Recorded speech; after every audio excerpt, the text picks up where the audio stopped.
All right, gather round, you pampered creatures of the 21st century. Today, we're not just going to talk about history. Oh no, we're going on a little field trip. A journey, if you will, into the most utterly miserable and, frankly, quite damp corner of human conflict. We're diving headfirst, or perhaps foot first, into a puddle of despair that was the trench warfare of the Great Wars. Now, I know the title says WWII, and your brain probably just pictured some grim, gray footage, maybe a few tanks, definitely some grimaces. But let's be real. The true masterpiece of organized squalor, the Michelin-starred experience in sustained human suffering, was truly perfected in WWII. However, WWII is just a bit too expected, isn't it? A tad passé. So, we're going to blend the raw, undiluted, artisanal misery of the first one with the broader scope of the second. Because, let's face it, the core suck of living in a glorified ditch, constantly fearing death by either bullet or bacterial infection, remained remarkably consistent. It's like a classic recipe for misery. You can change the ingredients slightly, but the bitter taste, that stays. We're here to explain why, despite your impressive Wi-Fi speed and your ability to parallel park, you would have lasted approximately 37 minutes, tops, before spontaneously decomposing. It's going to be a real treat. Think of it as a historical lullaby designed to soothe you into a deep, unsettling sleep, filled with dreams of mud, rats, and the lingering scent of regret. Just try not to gag into your artisanal oat milk latte too much. My aim, my dear friends, is not just to inform you. That's for dusty textbooks and people who enjoy reading instruction manuals. No, our goal here is far more ambitious, far more insidious. We're going to lull you gently, oh so gently, into a false sense of historical security. We'll start calm, perhaps even a little whimsical, before slowly, meticulously detailing the myriad, glorious ways in which your modern, soft, utterly unprepared self would have disintegrated under the brutal realities of trench life. It's a slow burn of existential dread, a masterclass in making you feel deeply, personally uncomfortable about historical events. We want you to feel the damp seeping into your very bones, the itch of the lice, the unending gnaw of hunger, all from the comfort of your ergonomic gaming chair. And by the end of this journey, if you're not deeply contemplating the fragility of your own existence, or at the very least, questioning your life choices that led you to watch this, then frankly, I haven't done my job. Don't worry, though. The sheer, overwhelming detail of your inevitable demise will be delivered with such methodical precision, such relentless historical accuracy, that it's bound to bore you into a state of blissful unconsciousness. Eventually, think of it as therapy, but instead of talking about your feelings, we're exposing you to the historical conditions that would make you wish you didn't have feelings. A truly bespoke experience, wouldn't you say? Let's be brutally honest, shall we? You, with your climate-controlled living spaces, your instant gratification delivery services, and your deeply held belief that a tough day involves a slow internet connection or forgetting your reusable coffee cup, are fundamentally, profoundly, and hilariously unprepared for anything remotely resembling actual hardship. Your concept of discomfort probably extends to waiting 5 minutes for a microwave meal. Your idea of roughing it is perhaps a glamping trip where the Wi-Fi signal was surprisingly weak. Bless your cotton socks. You've never truly been cold, not bone deep, marrow freezing cold. You've never been truly hungry, not the kind that makes your stomach eat itself. You've certainly never experienced an itch that couldn't be solved with a quick scratch, or a smell that couldn't be banished with an air freshener. And a persistent dampness? You probably own a dehumidifier. This, my dear friends, is your current blissful ignorance. It's a comfortable, fluffy blanket of modern convenience, and we are about to rip it off, revealing the chilling, muddy reality beneath. Enjoy it while it lasts. Because by the time we're done, you'll view your modern existence with a newfound, terrifying appreciation, and possibly a slight tremor whenever you hear rain. You think you're tough? You've seen Saving Private Ryan? Cute. You're about to learn what tough actually meant, and why you definitely weren't it. All right, let's set the scene. You're lounging around, perhaps reading a newspaper. Remember those? Or just kicking pebbles in the street. Then it starts. The whispers. The sweet, insidious murmur of patriotism. Big, bold posters bloom on every wall, splashes of vibrant color against the drabness of everyday life. They promise glory. They promise adventure. They promise you'll be a hero, a titan, a defender of all that is good and just in the world. Look at that dashing young man in uniform. Eyes gleaming with purpose, jawline so sharp it could cut glass. He's pointing directly at you, saying, "Your king, Kaiser, Uncle Sam needs you." And you, bless your naive heart, you think, well, someone's got to save the world. Might as well be me. These aren't just pieces of paper. They're psychological warfare, aimed directly at your ego, your sense of duty, and your profound ignorance of what war actually entails. They show pristine uniforms, flags waving majestically, and the stern but approving gaze of a grizzled general. What they don't show is the mud, the rats, the lice, or the fact that most of these dashing young men would soon be indistinguishable from the churned-up earth they fought over. They certainly don't show the hollow-eyed stare of a man who hasn't slept in weeks, constantly on the brink of screaming. No, it's all sunshine, parades, and the faint, sweet scent of victory. A scent, by the way, that smells suspiciously like expensive ink and wishful thinking. You bought it, didn't you? Hook, line, and sinker. Good for you. But it wasn't just the pretty posters, was it? Let's be honest. A significant chunk of your decision was based on something far more primal, far more ancient than national pride. Your mates were going. All of them. Young lads, full of swagger and cheap beer, convinced this whole war thing would be a grand lark. A quick punch-up, home by Christmas. And if they were going, well, what kind of man would you be if you stayed behind? Imagine the shame. Your local pub, once a bastion of camaraderie, would suddenly become a tribunal of judgment. Every averted gaze, every whispered comment, every white feather thrust into your lap by a disapproving young woman, it would cut deeper than any bayonet. The pressure was immense.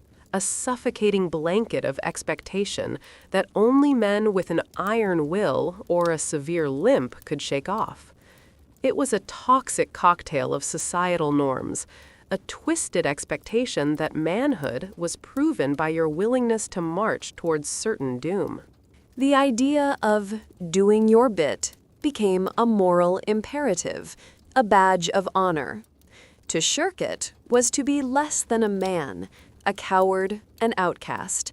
So you squared your shoulders, puffed out your chest, and signed on the dotted line, probably with a flourish, envisioning yourself returning a decorated hero, a paragon of virtue. Little did you know, the only thing you'd be collecting was trench foot and a permanent twitch. The bravest men, perhaps, were those who resisted, who faced the scorn. But you just wanted to fit in, didn't you? And that, my friend, is a perfectly human, utterly tragic reason to enlist. And then there was the adventure. Oh, the adventure. For generations of young men, life had been, for lack of a better word, a bit dull. Factory floors, dusty farms, cramped offices, hardly the stuff of epic poems. War, however, offered an escape. A grand excursion to exotic lands, a chance to see the world, to test your mettle against a formidable foe. It was pitched as a transformative experience, a journey of self-discovery, complete with daring exploits and campfire stories. You'd come back a seasoned veteran, a man of the world, with tales to tell your grandchildren. You pictured sweeping landscapes, thrilling skirmishes, maybe even a heroic rescue or two. You probably packed a few extra pairs of socks, thinking this was just a slightly more aggressive camping trip. Spoiler alert, it was not. The only sweeping landscapes you'd encounter were those flattened by artillery, and the only exotic lands were the muddy, rat-infested hellholes of the Western Front. The adventure quickly devolved into an unending cycle of digging, waiting, fearing, and trying not to drown in your own excrement. The only thing you'd discover was the true depth of human misery and the remarkable resilience of disease-carrying vermin. As for settling down, many didn't, and those who did often found themselves permanently unsettled, haunted by ghosts that no amount of peacetime cheer could banish. So much for the grand adventure, eh? It turned out to be less Indiana Jones and more, well, let's just say a lot less glamorous. And so, you arrived. Fresh-faced, probably a little giddy from the train ride, still buzzing with those romantic notions of heroism. Then, the illusion shattered. Boot camp. It wasn't the heroic fanfare you'd imagined. It was a slap in the face with a wet fish of reality. From the relative comforts of civilian life, where your greatest discipline was remembering to put out the cat, you were plunged into a world of relentless, unyielding, mind-numbing discipline. Suddenly, every breath you took, every step you made, every flicker of an eyelid was wrong. You were screamed at for standing incorrectly. You were bellowed at for existing too slowly. Your name became an expletive. Your individuality a forgotten dream. The drills were endless, often pointless, always exhausting. Marching until your feet bled, repeating commands until your throat was raw. It was a deliberate, systematic stripping away of everything that made you, your civilian identity, your opinions, your personal space, all gone, replaced by a uniform, a number, and an insatiable desire for a moment of quiet. Your body ached in places you didn't know existed, and your mind reeled from the constant assault. This wasn't training for heroes, it was training for automatons, for cogs in a colossal, unforgiving machine. Welcome to the machine, soldier. Hope you brought your own oil. Basic training, the absolute peak of military glamour. You learned to march. Oh, how you marched. Back and forth, left, right, like a particularly uncoordinated troop of performing SEALs. You learned to clean your rifle. This, by the way, would be the only thing in your entire trench existence that you consistently managed to keep clean. It would be pristine, gleaming, a testament to your endless, repetitive efforts. Your rifle was your lifeline, your only true friend, and you treated it with more care than you ever treated your own body. You learned to assemble it blindfolded, to strip it down in seconds, to love it more than your mother. You also learned to sleep standing up. Not an exaggeration, mind you. You'd learn to snatch precious seconds of oblivion, leaning against a wall, a tree, or even another exhausted recruit. You'd master the art of falling asleep while walking, only to be rudely awakened by a drill sergeant's boot or a particularly nasty stumble. These were the essential life skills imparted to you: marching pointlessly, polishing metal, and perfecting the art of micro-napping. Skills that, as it turns out, are remarkably useless when faced with incoming artillery, a charging enemy, or the existential dread of watching your best mate dissolve into the mud. But hey, at least your rifle was spotless, right? That's gotta count for something. The whole point of this brutal, dehumanizing process was ostensibly to turn you into a killing machine. A finely tuned instrument of war, capable of executing orders without question, eliminating the enemy with ruthless efficiency. They promised you proficiency. They promised you skill. They promised you the ability to survive by becoming a harbinger of death.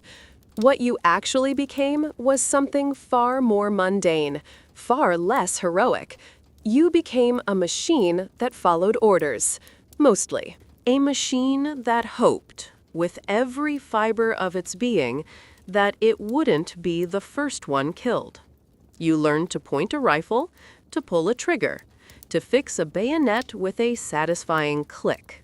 You learned how to make holes in other human beings.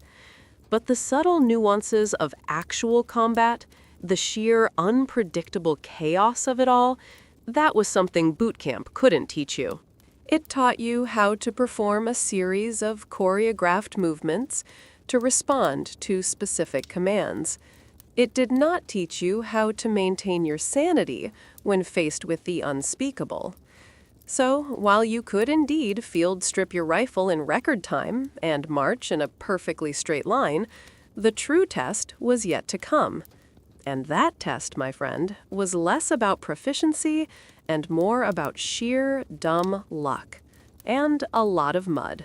Mostly mud. So, you've survived boot camp.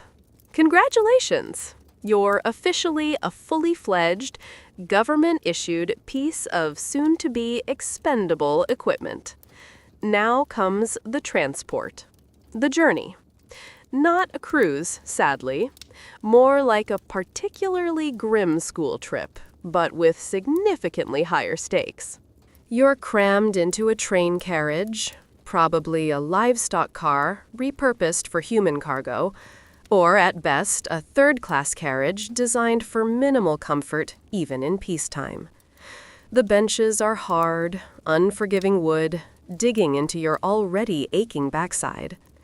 The air quickly fills with the smell of unwashed bodies, stale tobacco, and nervous sweat. At first, there are smiles. Forced, brittle smiles. Jokes, too. Gallows humor, already starting to take root. A desperate attempt to ward off the encroaching dread. But as the miles tick by, as the familiar landscape of home gives way to unfamiliar towns and desolate fields, the smiles dwindle. The nervous chatter dies down, replaced by a heavy, profound silence. You stare out the grimy window, watching the world you know slip away, each passing tree a farewell. Your heart, which had been thrumming with a strange mix of excitement and apprehension, now begins to thump with a cold, insistent dread. This isn't just a train ride. It's a conveyor belt to oblivion, and you're strapped in for the whole grim journey. No refunds, no express lane. just the slow, rattling march towards the inevitable. As the train finally grinds to a halt, or perhaps you disembark further back and switch to trucks, the air changes. You feel it before you see it, before you even hear it clearly. It's a presence, a weight on the atmosphere, a low, persistent rumble, like distant thunder, but deeper, more malevolent. It's the artillery, the front line's first breath. It's not just noise, it's a vibration that hums in your teeth, a subtle tremor in the very earth beneath your feet. And then there's the smell. Ah, the smell. It hits you like a physical blow. Acrid smoke, the metallic tang of explosives. But underneath it, something else. Something unidentifiable and profoundly putrid. A sickly sweet smell, like decay, and something far worse. A smell that will soon become as familiar to you as your own breath. It's the stench of churned earth, of human waste, of stagnant water, and of decomposing flesh. It's the perfume of despair, clinging to every gust of wind, seeping into your clothes, your hair, your very pores. This isn't the smell of a healthy world. This is the smell of a world dying, slowly, agonizingly. And you, my friend, are about to become a part of its decomposition. Your stomach clenches, a knot of pure, unadulterated fear tightening in your gut. Welcome to the party. Hope you brought a strong stomach. The train journey ends, the trucks begin. Or perhaps you walk the final stretch, your pack heavy on your shoulders, your rifle already feeling like an extension of your arm. The roads, if you can even call them that, are shell-pocked craters, a testament to the brutal hammering this landscape has endured. The trucks lumber and bounce, rattling your teeth, jostling your already frayed nerves. Each bump is a reminder of the unseen forces that have transformed this once living land into a cratered wasteland.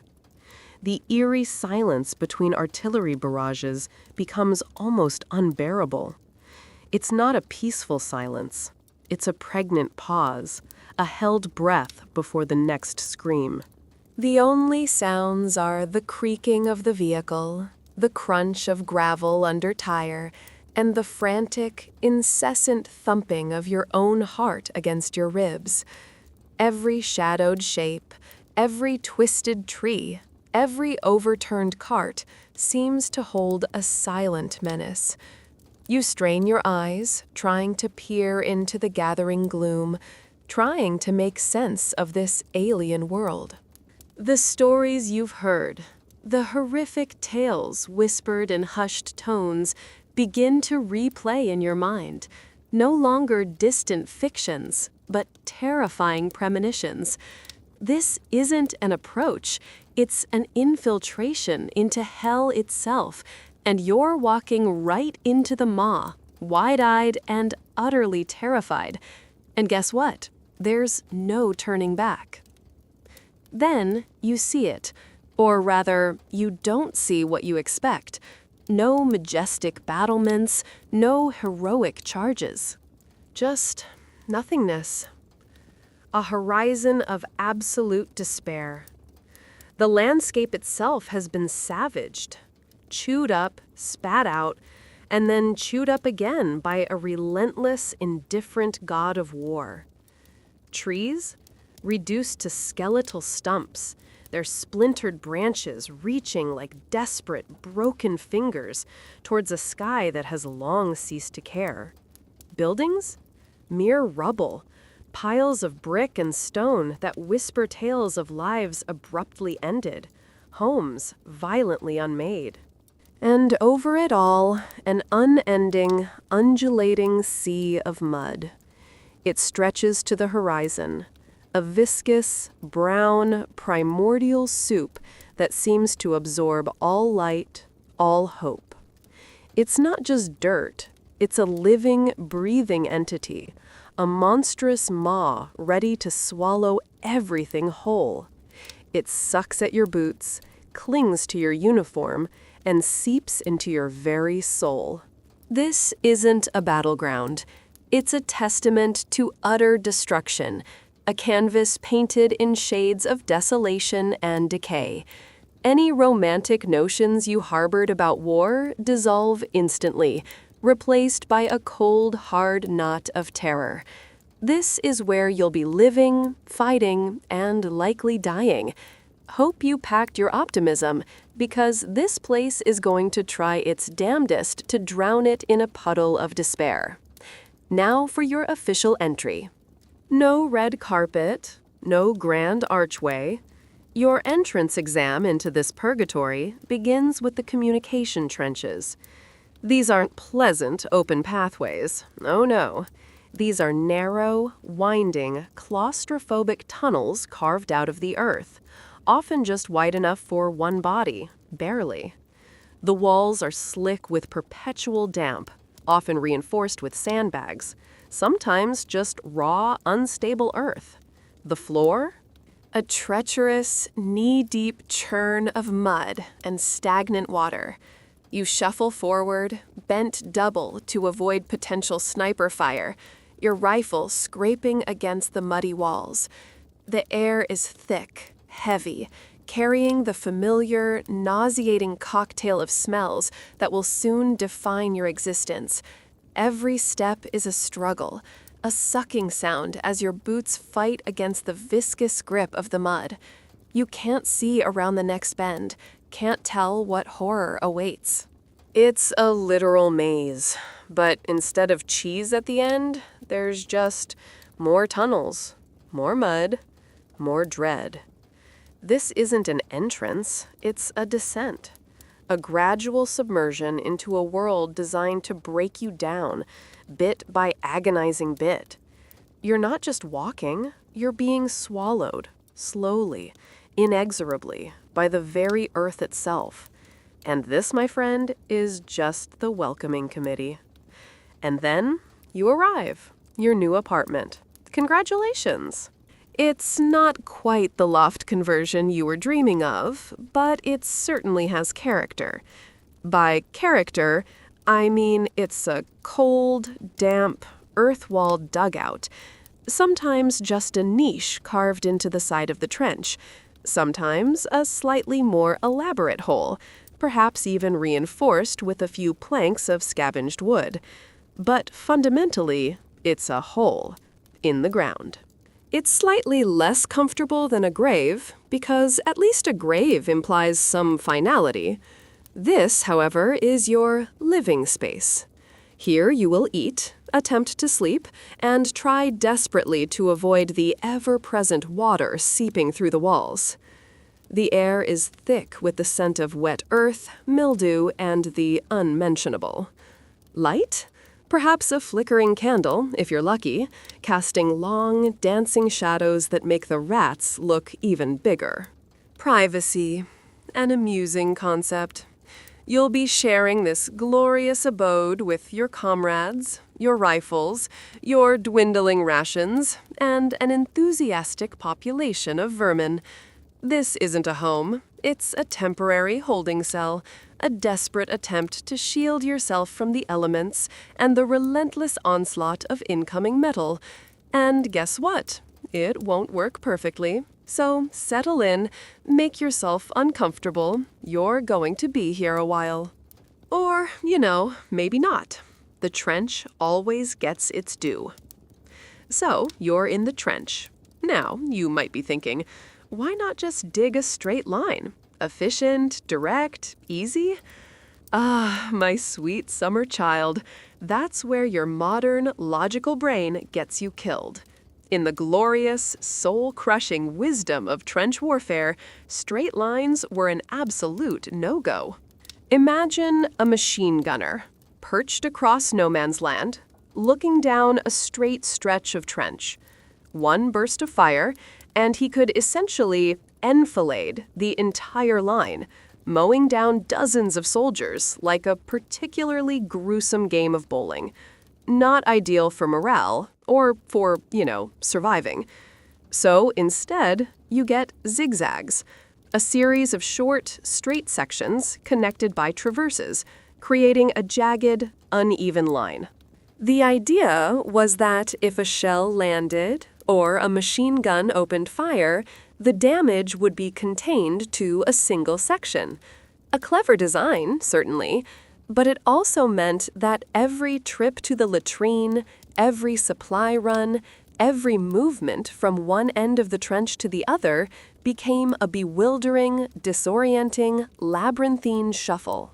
You'd constantly be turning, bumping into comrades, losing your sense of direction in a place where knowing your bearings could mean the difference between life and death. It was a design born of desperation, a marginally less lethal option in a landscape engineered for slaughter. So instead of being killed by one continuous spray of bullets, you were just killed in smaller, isolated chunks. Progress, right? Now, let's talk about the trench amenities. Your pathetic attempts at protection. First, the fire step.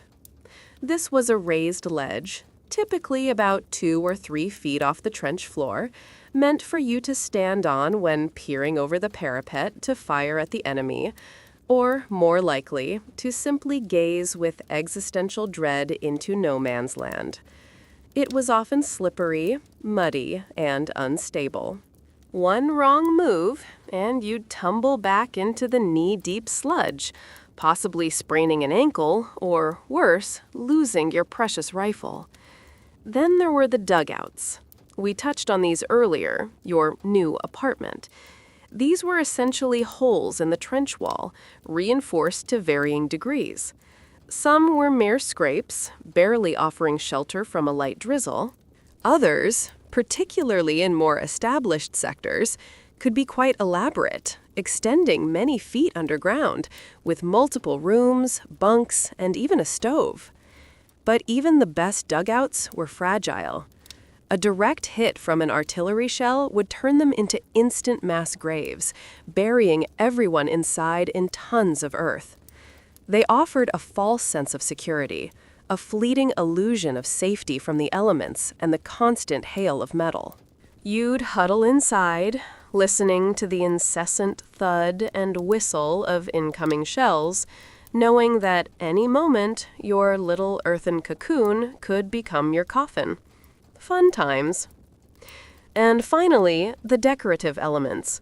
The charming, razor-sharp accoutrements that separated you from your enemies and ensured a slow, agonizing death should you ever get caught. Barbed wire. Thousands upon thousands of miles of it, strung up in dense, tangled thickets across no man's land. It wasn't just a fence, it was a weapon system unto itself, designed to snag, to tear, to hold you fast while machine guns opened fire or grenades rained down. It was a psychological barrier as much as a physical one, a menacing, metallic spider web shimmering under the moon, daring you to cross. The Germans called it devil's rope. The British called it wire. Everyone knew it meant certain doom if you got tangled. And the truly terrifying part? You, my dear soldier, would often be tasked with venturing out under the cover of darkness, under the ever-present threat of enemy flares and snipers, to repair and reinforce this murderous maze. Imagine crawling on your belly, in absolute silence, through a field of death, trying not to snag your uniform, trying not to make a sound, with the knowledge that one false move could condemn you to a slow, painful end, caught like a fly in a web. It's not just a barrier, it's a silent, constant threat, a chilling reminder that even the ground itself wants you dead. Sleep well, won't you? All right, let's talk weather. Forget about your little weather apps and your lamentations over a slightly cloudy day. In the trenches, the weather wasn't just an inconvenience. It was an active, malevolent force. And its favorite weapon? Rain. Constant, incessant, biblical rain. It wasn't just a drizzle. It was a steady, soul-drenching downpour that seemed to have no beginning and no end. Imagine being perpetually wet. Not just a little damp, but utterly, completely, bone-soakingly saturated, day in, day out, for weeks on end. Your uniform, your socks, your boots, everything became a soggy extension of your own misery. The sound of it, a relentless drumming on your helmet, on the corrugated iron of your dugout, on the very mud beneath your feet, became the soundtrack to your despair. It seeped into everything, clung to everything, made everything heavier, colder, and infinitely more depressing. You'd try to dry your clothes by the paltry warmth of a candle, only to have them instantly redampened by the pervasive moisture in the air. This wasn't just rain. It was a liquid form of psychological torture, designed to strip away your last vestiges of comfort and sanity. You'd long for a dry moment, a single ray of sunshine, like a junkie craves their next fix. But it wouldn't come.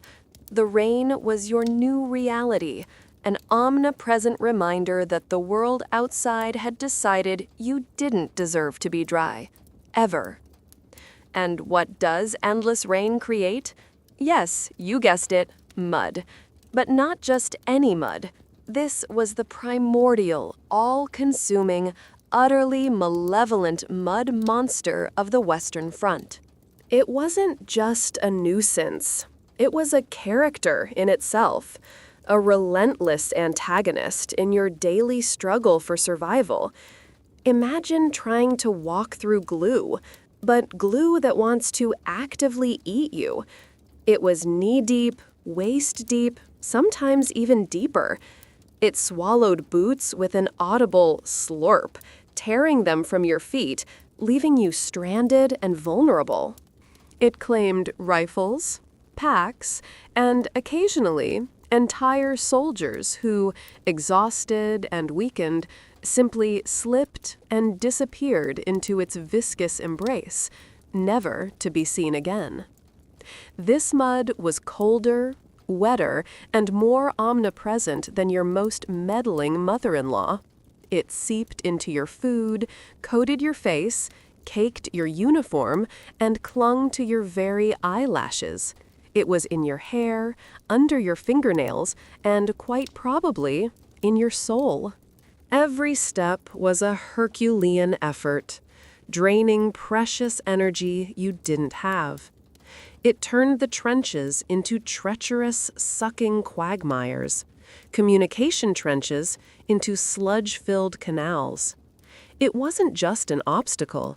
It was a heavy, suffocating blanket of despair, making every movement a battle, every breath a struggle. And you, my friend, would be covered in it, from head to toe, a walking, breathing monument to its relentless power. Try getting that out of your dry cleaning. Now, let's combine constant dampness with omnipresent mud, and what do you get? A truly exquisite agony, a personal fungus farm blooming on your feet, affectionately known as trench foot. This, my friends, was not just a minor inconvenience. This was a slow, agonizing descent into potential amputation, and a true testament to the miserable conditions.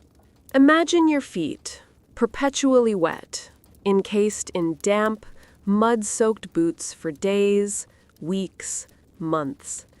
The skin would first become pale, wrinkled, and numb, like you'd spent too long in a bath. Then it would swell, turn red, then blue, then a sickly purple. Blisters would form, followed by open sores, the skin peeling away in gruesome strips. The smell? The smell. A putrid, rotting stench, like decaying meat. Your feet would literally begin to decompose while still attached to your body. The pain, when it returned, was excruciating, a burning, throbbing agony that made every step a torment. Gangrene would set in, the flesh turning black and necrotic, inviting infection. And the only cure, if you were lucky enough to get treatment early, was rest, elevation, and meticulous cleaning, a luxury rarely afforded in the trenches. Often, the only solution was amputation, a grim choice between losing a limb or dying of infection. A good day in the trenches might actually involve losing a foot, because at least then you were out of the trenches. So, while you're currently enjoying the feeling of your dry, healthy feet, just remember, you'd be cultivating a vibrant, festering garden of despair down there. Bon appetit for nightmares. You thought you were alone in your misery? Think again. You've got company. Lots of company. Allow me to introduce you to your new best friends, lice.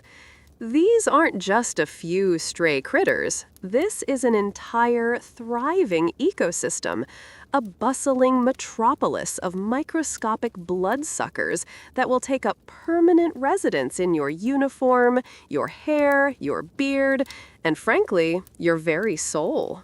They breed with astonishing rapidity, laying their nits, tiny, tenacious eggs, in every seam, every fold of your perpetually damp and unwashed clothing. Their sole purpose in life is to feast on yours, and feast they will. The itching, my friends, is beyond anything you've ever experienced. It's a maddening, relentless, all-consuming torment that drives you to distraction.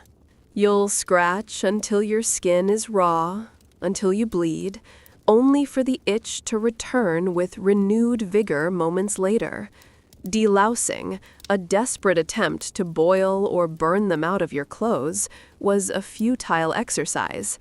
They'd always come back, migrating from your comrades, lurking in the dugouts, an omnipresent, insidious torment. They weren't just parasites. They were a constant, physical reminder of your degraded state, a living, crawling manifestation of your complete lack of control.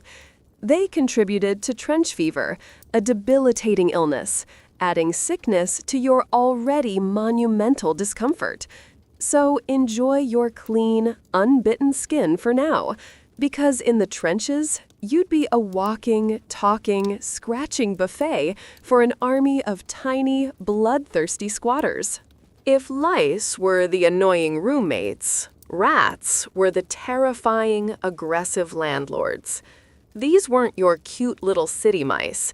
These were monstrous, fearless, often diseased scavengers, grown fat and brazen on the endless bounty of war.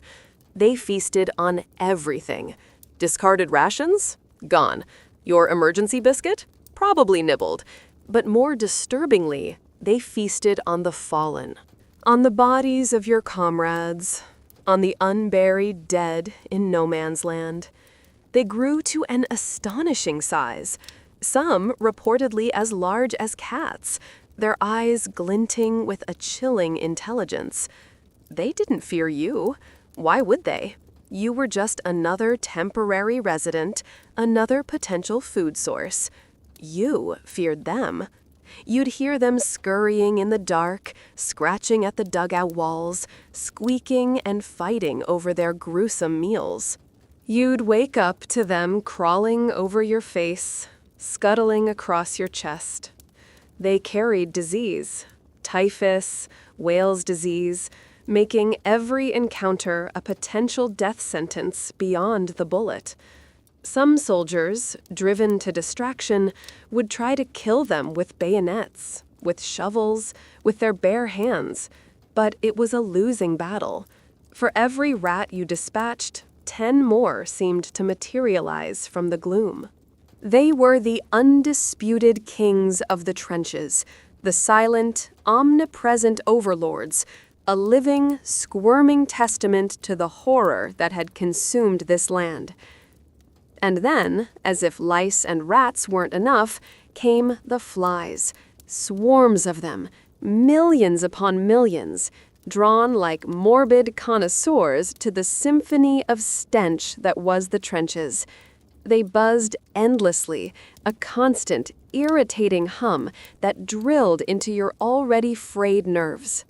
They landed on your face, crawled into your food, swarmed around the latrines, and feasted on the raw wounds of the fallen.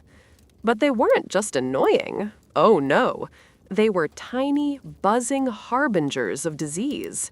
Each fly was a little winged biohazard, carrying dysentery, typhoid, and a host of other delightful maladies from the latrines, from the corpses, straight to your mouth, your food, your water. Imagine trying to eat a piece of bully beef while a cloud of flies descended, crawling over every morsel, leaving their microscopic gifts of bacteria behind. You'd swat, you'd curse, you'd wave your hands frantically, but it was useless. They were everywhere, a persistent, unyielding, and utterly disgusting presence. In the summer months, they were a veritable plague, adding another layer of torment to an already unbearable existence.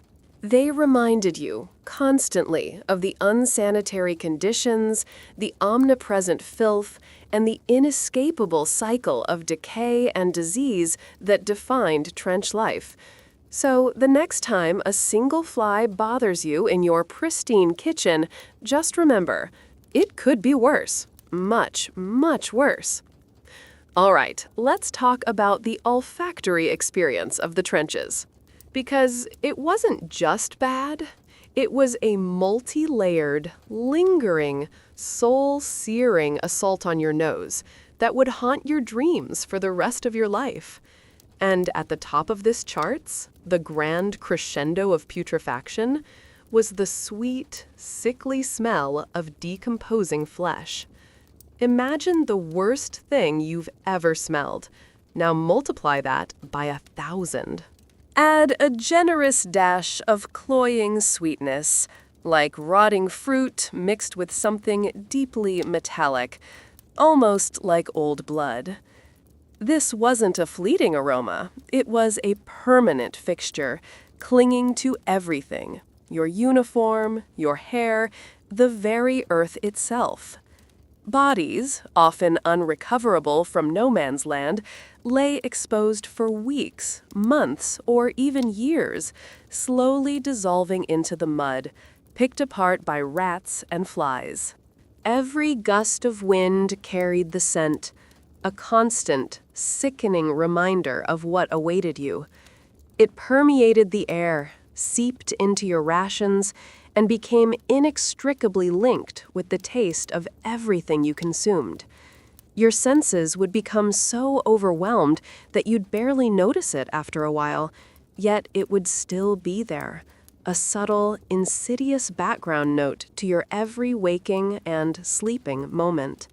It was the smell of death, in its rawest, most undeniable form, a constant whisper of your own mortality, reminding you that your journey into this hell would likely end with you contributing your own distinct aroma to this ghastly symphony.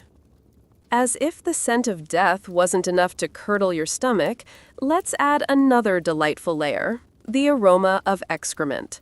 Latrines in the trenches were, to put it mildly, primitive. Often, they were just shallow pits, or even just buckets, dug into a side trench, easily overflowing, especially after heavy rain. Sanitation was a forgotten dream, a luxury that simply did not exist in this brutal reality. Imagine hundreds, sometimes thousands of men confined to a small enclosed space, suffering from dysentery and other stomach ailments, and you can begin to picture the utterly overwhelming stench. It was everywhere. It clung to the air, mixed with the mud, and seeped into the walls of the dugouts. The ground around the latrines was often a slurry of human waste, churned up by passing boots. If you accidentally stumbled or fell, you could find yourself immersed in it. The constant presence of human waste, combined with the lack of washing facilities, meant that the smell clung to your uniform, to your skin, to your very being. It was a profound degradation, a constant reminder that you were living in conditions far below anything a civilized human being should endure. Your sense of dignity, already under siege, would be utterly obliterated by this pervasive, inescapable stink. It's truly a multisensory experience, wouldn't you say? One you'd pay a small fortune to forget. Finally, to round out this exquisite olfactory bouquet, let's throw in the sharp, metallic tang of gunpowder and the insidious, choking smell of gas. Artillery shells and rifle fire saturated the air with the unique, acrid scent of burnt propellant. It was a sharp, almost electrical smell, clinging to the air after every barrage, a metallic reminder of the constant, violent destruction. But far more terrifying was the smell of gas. Mustard gas, for instance, often described as smelling like mustard, garlic, or even horseradish, a seemingly innocuous scent that hid a truly horrifying, slow death. Phosgene gas could smell like freshly mown hay, deceptively sweet before it began to fill your lungs with fluid. The moment you caught a whiff of these insidious perfumes, a primal terror would seize you.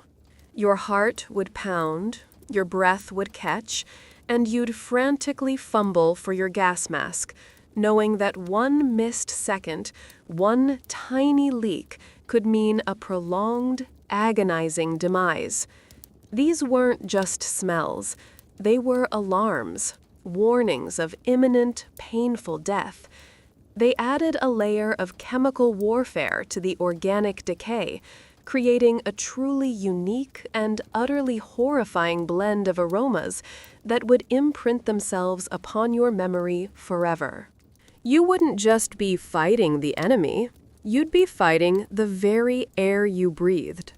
Enjoy your next deep breath, because back then, it could have been your last. Right, let's talk about sustenance.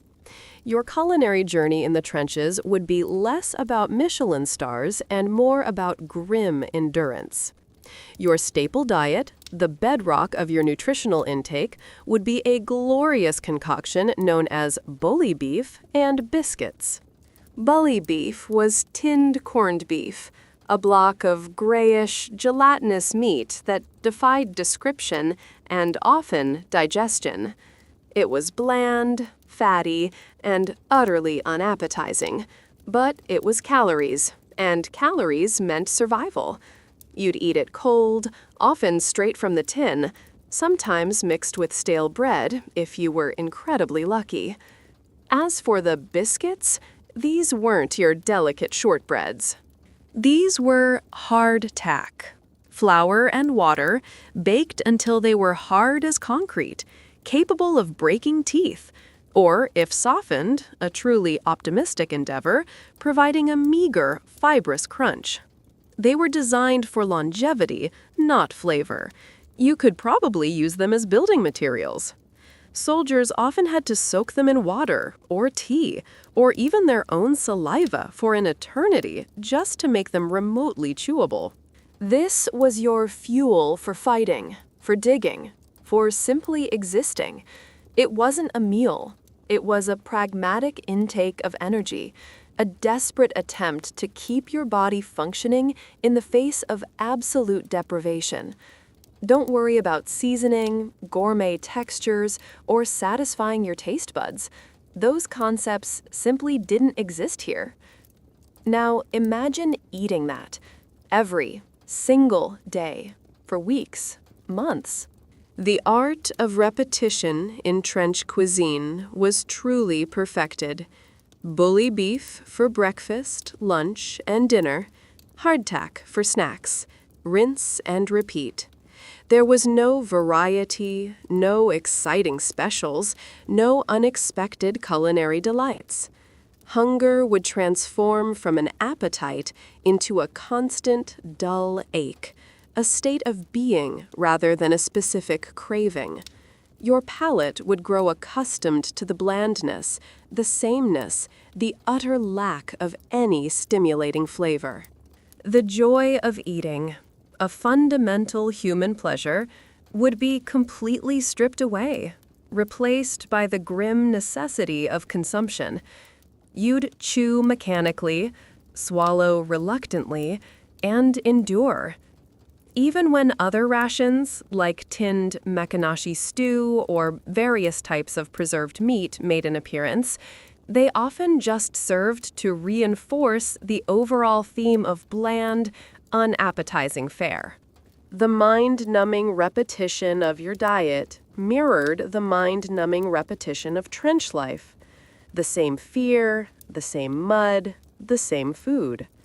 It was a subtle form of torture designed to chip away at your spirit, to remind you, every single meal, of your degraded circumstances. Forget about food photography. The only picture you'd be taking is a mental snapshot of utter culinary despair. But even in this culinary wasteland, your mind would wander. Oh, how it would wander. Fantasies of fresh bread, warm from the oven, its crust golden and inviting, would torment your waking hours. Piping hot stew, thick with vegetables and tender meat, seasoned perfectly, would dance tantalizingly at the edge of your thoughts. Anything, absolutely anything that did not resemble recycled boot leather or gray, gelatinous meat.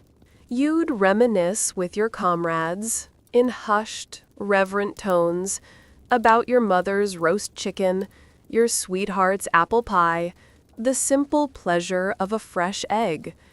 These culinary memories became powerful totems, symbols of the world you'd left behind, a world of comfort, normalcy, and pleasure. They were a cruel psychological trick, a constant reminder of what you were missing, what you might never taste again. These dreams of home cooking weren't just about food. They were about home itself, about love, about a life that felt impossibly distant and unattainable. The taste of mud and bully beef was a constant anchor to your present misery, while the phantom tastes of home were fleeting glimpses of a paradise lost.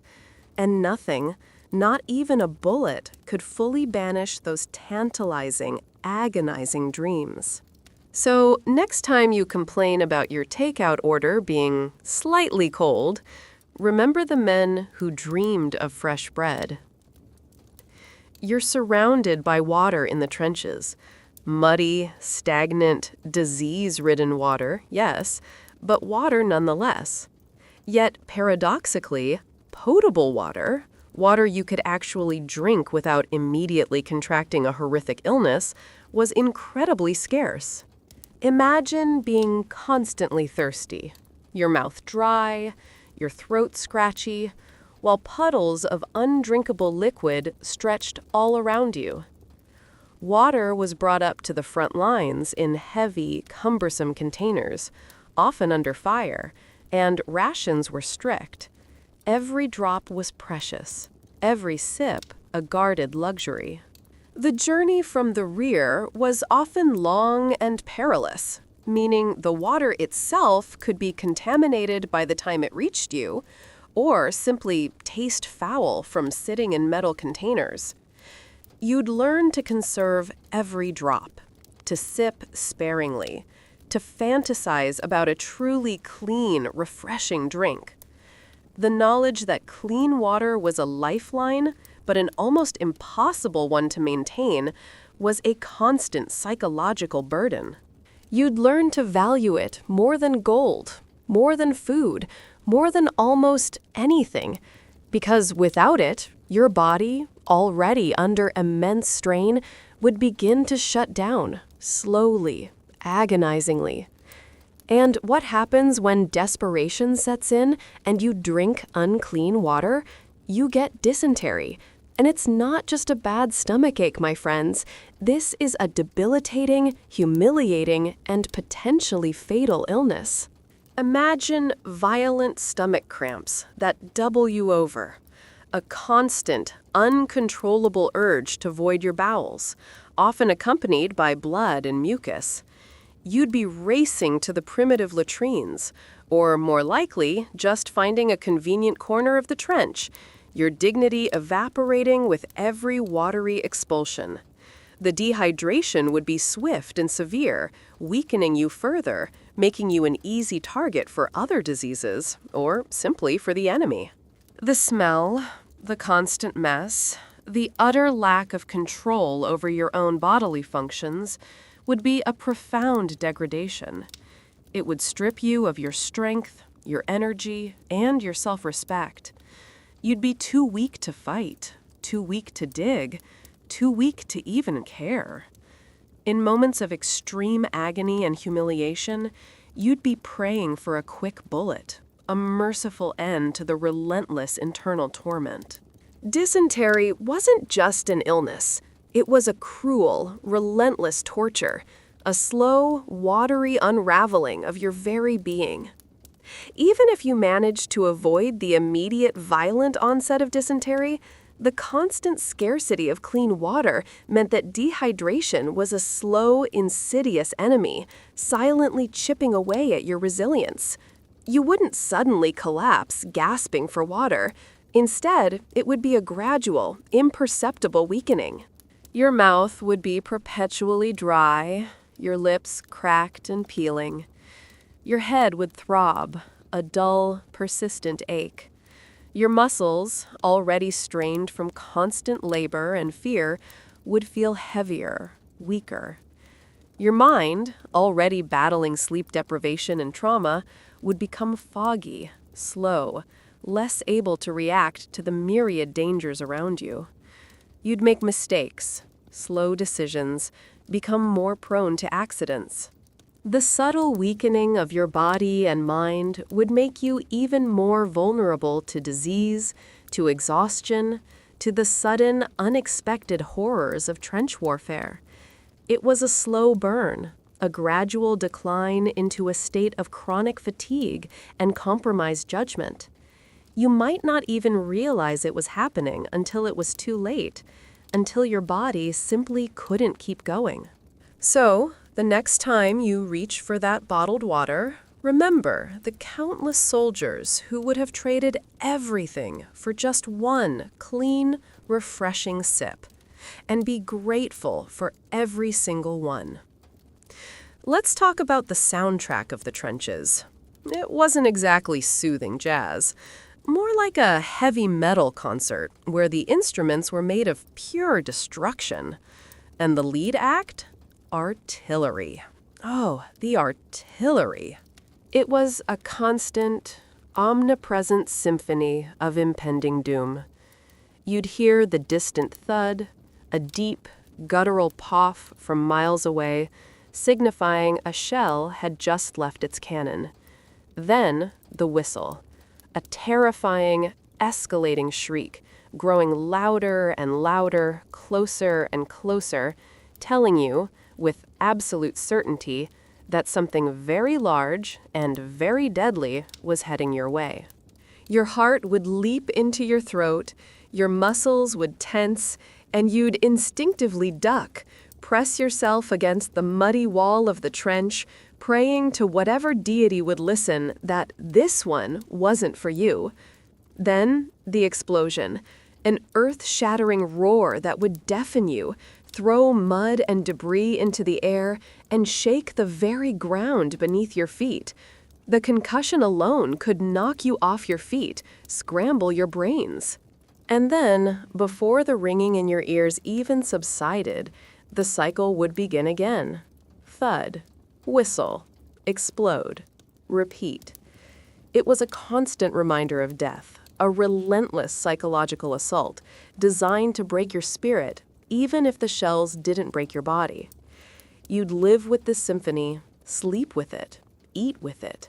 It would become the inescapable rhythm of your existence, forever etched into your memory, a sound that would haunt your nightmares for years to come, if you were lucky enough to have years to come. If the artillery was the loud, brutal orchestra, the sniper was the insidious solo act, the quiet, terrifying whisper of death. Unlike the indiscriminate chaos of shelling, a sniper's shot was personal. It was aimed. It was waiting for you. You'd hear the crack of a rifle, often before you heard the bullet, a sharp, sudden sound that cut through the background noise of the trenches. Then, moments later, the sickening thud of a body hitting the mud, or a choked gasp, a sudden scream. You never knew where it came from. You never knew who it was for. It could be the man next to you, laughing a moment ago, now a lifeless heap. It could be you, if you were just a hair too tall, too slow, too visible. The sniper was an invisible, omnipresent threat, turning every glimpse over the parapet, every moment of exposure, into a terrifying gamble. You'd learn to keep your head down, to move low, to peer through periscopes if you had them, to make yourself as small and unnoticeable as possible. The fear was constant, a cold knot in your stomach, a chilling awareness that your name could be called at any moment, without warning, without mercy. It was the epitome of arbitrary death, a constant reminder that even in the relative safety of the trench, life was hanging by the thinnest of threads. But perhaps the most terrifying sound in the trenches was no sound at all, the moments of eerie, unnatural calm. The sudden cessation of artillery, the quiet between barrages, the strange hush that would sometimes fall over the front. It was worse than the cacophony. Far, far worse. This wasn't peace. It was a held breath. It was the world waiting. And you, my friend, would be waiting with it, your heart pounding a frantic rhythm against your ribs, your ears straining for the slightest whisper of danger. Was it a gas attack? Was it a surprise raid? Was the enemy massing for an attack? Or was it just the brief, deceptive pause before the next, even more devastating eruption of violence? The silence amplified every tiny creak, every distant rustle, turning benign sounds into harbingers of doom. Your imagination, already working overtime, would conjure up unspeakable horrors from the stillness. You'd anticipate the next explosion, the next whistle, the next crack of a rifle, with an intensity that bordered on madness. This wasn't silence as you know it, as a comforting absence of noise. This was silence as a predator, stalking you, playing with your mind, waiting for the perfect moment to pounce. It was the sound of pure, unadulterated fear, ringing in your ears louder than any shell. And it would break you, just like everything else. Sleep? What's sleep? That, my friend, is a quaint civilian concept, a luxury you can wave goodbye to the moment you step into the trenches. Here, vigilance is your new religion, your constant companion, your only hope of survival. You are always awake, always alert, every nerve ending screaming. Every rustle in no man's land, every distant sound, every subtle shift in the wind could be the enemy. It could be a patrol, a raid, a gas attack, a sniper moving into position. Your ears, your eyes, your very soul are constantly strained, trying to decipher the subtle language of war. You learn to interpret the different sounds of incoming shells. Is it close?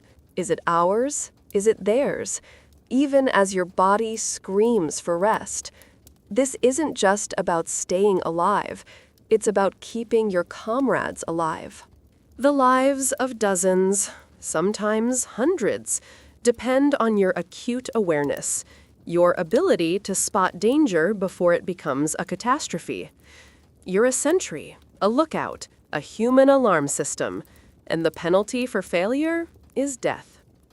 So, you learn to fight the encroaching fatigue, to push past the blurring vision and the heavy eyelids, because sleep, true sleep, means dropping your guard, and dropping your guard means dropping your life. So if vigilance is your religion, then a nap, a few minutes of uneasy oblivion, becomes a sacred, almost illicit luxury. You don't sleep in the trenches, you nap. You snatch fragmented moments of unconsciousness, slumped against a muddy wall, head lolling, rifle still clutched in your hand. Perhaps you're huddled with a few comrades in a dugout, your bodies pressed together for warmth and a shared sense of vulnerability. You might dream, for a fleeting moment, of home, of a warm bed, of your loved ones, of a world that feels impossibly far away. But these dreams are quickly, violently shattered. The sudden, earth-shattering roar of an incoming shell, the frantic shouts of a sentry, the dreaded alarm of a gas attack. Any of these could rip you from your brief respite and hurl you back into the stark reality of hellfire. Your body never truly relaxes. Your mind never fully disengages. Even in sleep, a part of you is listening, waiting, preparing for the inevitable. It's not restorative sleep. It's merely a temporary cessation of consciousness, a brief flicker of darkness before the lights come back on, brighter and more terrifying than before. And when you wake, you're often more exhausted than before, the trauma of your dreams mingling with the trauma of your reality. The cumulative effect of this constant vigilance and fragmented, terrifying naps is profound sleep deprivation. And it's not just about being tired. Oh no. It's a descent into a waking delirium, a blurring of the lines between reality and nightmare. Your judgment becomes impaired, your reactions slow. You start to hallucinate, seeing movement in the shadows, hearing voices that aren't there, mistaking twisted tree stumps for enemy soldiers. Your emotional control frays, leaving you irritable, prone to sudden bursts of anger or tears. A profound weariness settles into your bones, a heavy, oppressive blanket that never leaves, even after those fleeting naps. The world takes on a surreal, dreamlike quality, where the horrors become even more vivid, and the moments of respite feel utterly unreal. This isn't just a side effect, it's a weapon, slowly eroding your mental fortitude, making you more suggestible, more susceptible to panic, less capable of critical thought. The enemy doesn't even need to shoot you. They just need to keep you awake. Your mind, your most powerful weapon, becomes your greatest vulnerability, twisted and distorted by the relentless grind of sleepless terror. So, the next time you pull an all-nighter for work or pleasure, remember that you're just getting a tiny, sanitized taste of the sleep deprivation that would have broken you completely in the trenches. Welcome to your new career, professional dirt mover. In the trenches, your primary tools weren't always rifles and bayonets. Often, they were shovels and sandbags. Endless hours spent digging, extending, deepening, and reinforcing trenches that were constantly collapsing or being blown apart by enemy shells. You weren't just digging a ditch. You were building a makeshift, temporary home, a fragile shield against the constant threat of death. Imagine digging in heavy, waterlogged clay or through chalky, unstable soil for hours on end, your muscles screaming, your hands raw and blistered. Then, filling countless sandbags with that same heavy, wet earth, hefting them into position, creating parapets and traverses. Each sandbag was a tiny act of defiance against the overwhelming forces of destruction. It was a Sisyphean task, a never-ending cycle of creation and destruction. The earth that saved you one moment might bury you the next. And you, my friend, would be the primary architect of your own potential grave. This wasn't glorious combat. This was back-breaking, soul-crushing manual labor, performed under constant threat of artillery and sniper fire. It was a profound degradation of purpose, transforming soldiers into glorified construction workers, only with far more fatal consequences for shoddy workmanship. As if digging wasn't enough, you also had to become an amateur hydraulic engineer. The trenches, particularly in low-lying areas, were perpetually filled with water. Stagnant, muddy, disease-ridden water. So, another constant, soul-draining task was draining the swamp. This involved endless hours of bailing, scooping out the filthy water with whatever was available, helmets, buckets, tins, even your bare hands, and throwing it over the parapet.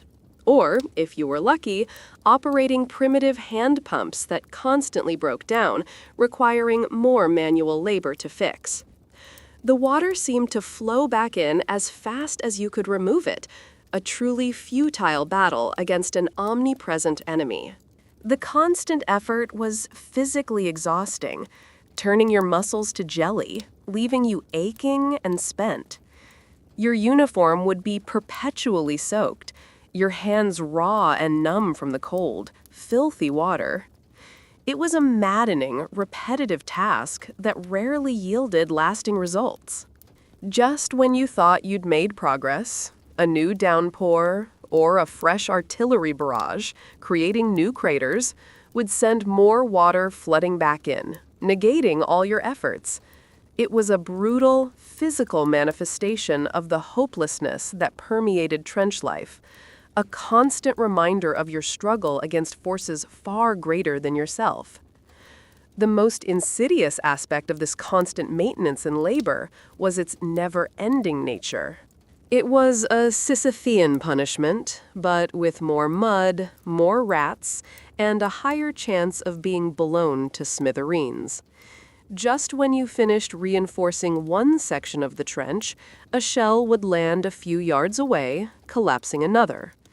Just when you thought you'd bailed enough water to walk without swimming, a fresh deluge of rain would turn your hard-won dryness into another sloshing quagmire. You were literally building your own prison, only for it to be constantly destroyed, forcing you to rebuild it, day after agonizing day. There was no sense of accomplishment, no completion, no end in sight. It was a relentless, monotonous grind, punctuated by moments of extreme terror. Your hands, once soft and civilian, would become calloused, raw, and permanently stained with earth. Your back would ache, your shoulders would burn, and your spirit would slowly, agonizingly wither away under the weight of this ceaseless, often pointless labor. This wasn't just about survival. It was about the psychological attrition of an unending, meaningless struggle. And you, my friend, would be trapped in this brutal cycle, shovel in hand, until you either broke or simply ceased to be. Let's talk about the space between the worlds. The grim, desolate, corpse-strewn stretch of ground separating your trench from the enemy's.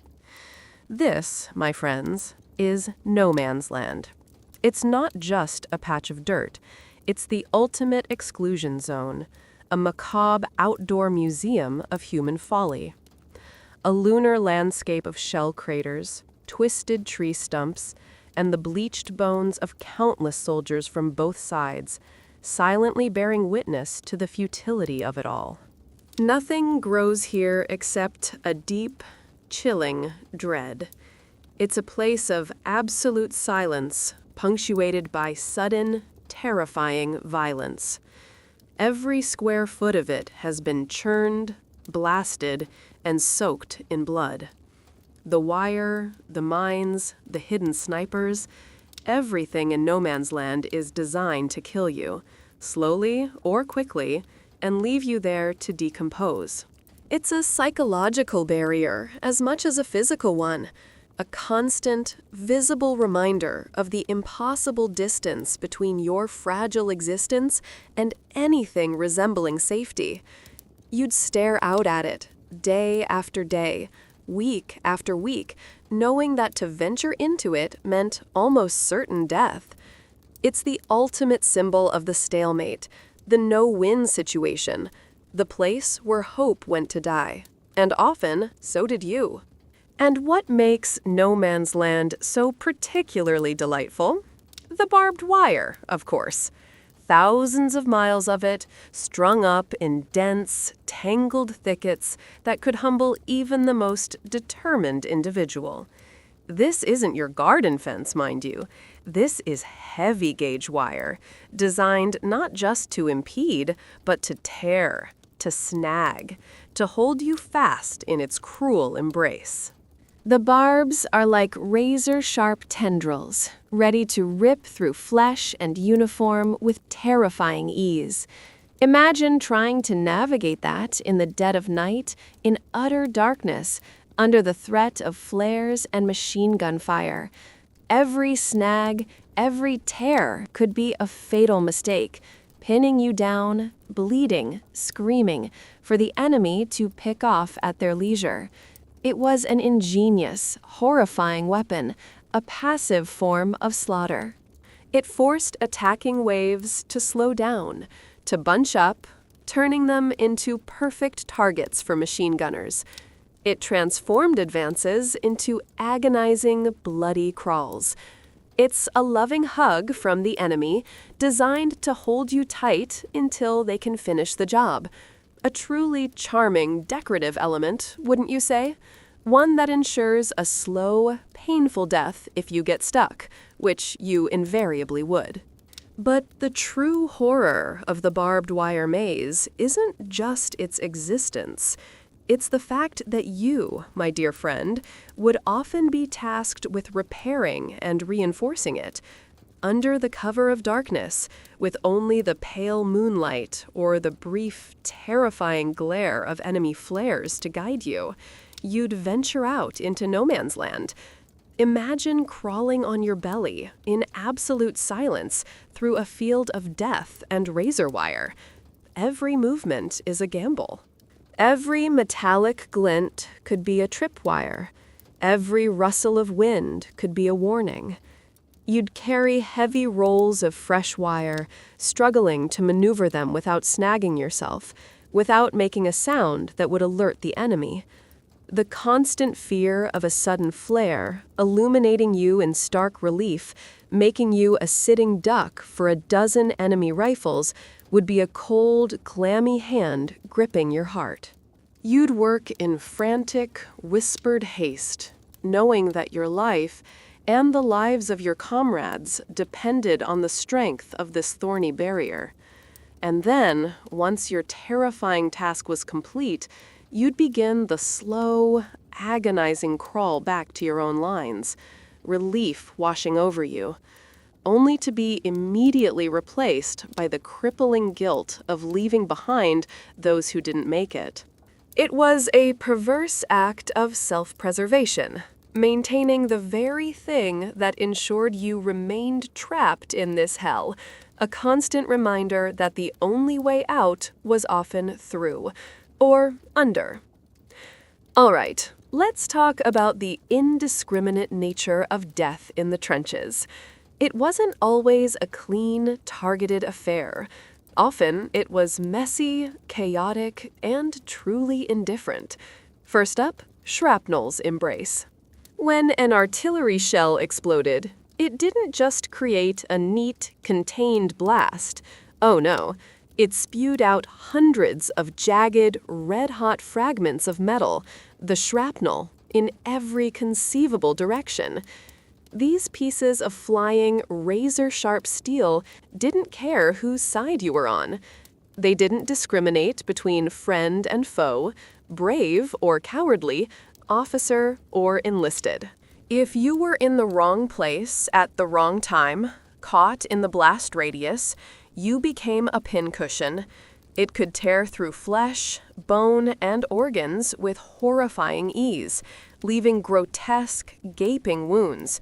You could be sheltering in your trench, thinking you were relatively safe, only for a chunk of metal from an overhead burst to rip through your dugout or ricochet off a wall and embed itself in your body. It was arbitrary, cruel, and terrifyingly efficient. You might survive the initial explosion, only to die slowly from internal bleeding or infection caused by a tiny, seemingly insignificant piece of flying metal. It was a constant reminder that even when the enemy wasn't aiming directly at you, the very tools of war had a mind of their own, often finding new and creative ways to end your suffering. And then there were the rogue elements, the chaotic bounces, the unpredictable trajectories, ricochets and stray bullets. Even in safe positions, nestled deep in your trench, you were never truly safe. A bullet fired from miles away, perhaps aimed at an enemy further down the line, could find you. It could bounce off a sandbag, skim off the earth, or simply zip over the parapet at just the wrong angle.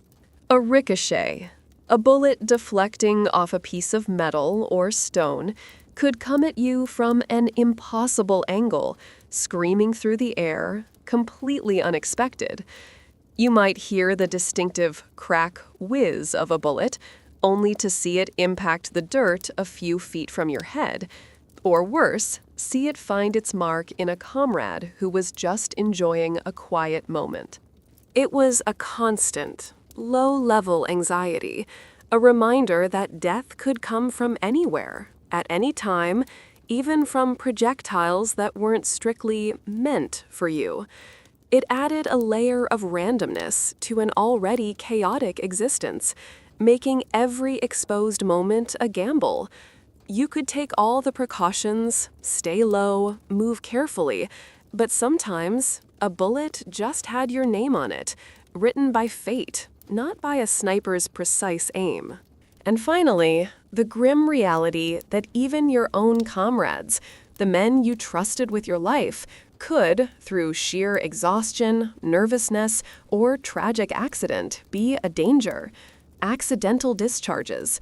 Imagine being crammed into a narrow trench, surrounded by men who are sleep-deprived, constantly on edge, their fingers perhaps twitching on their rifle triggers.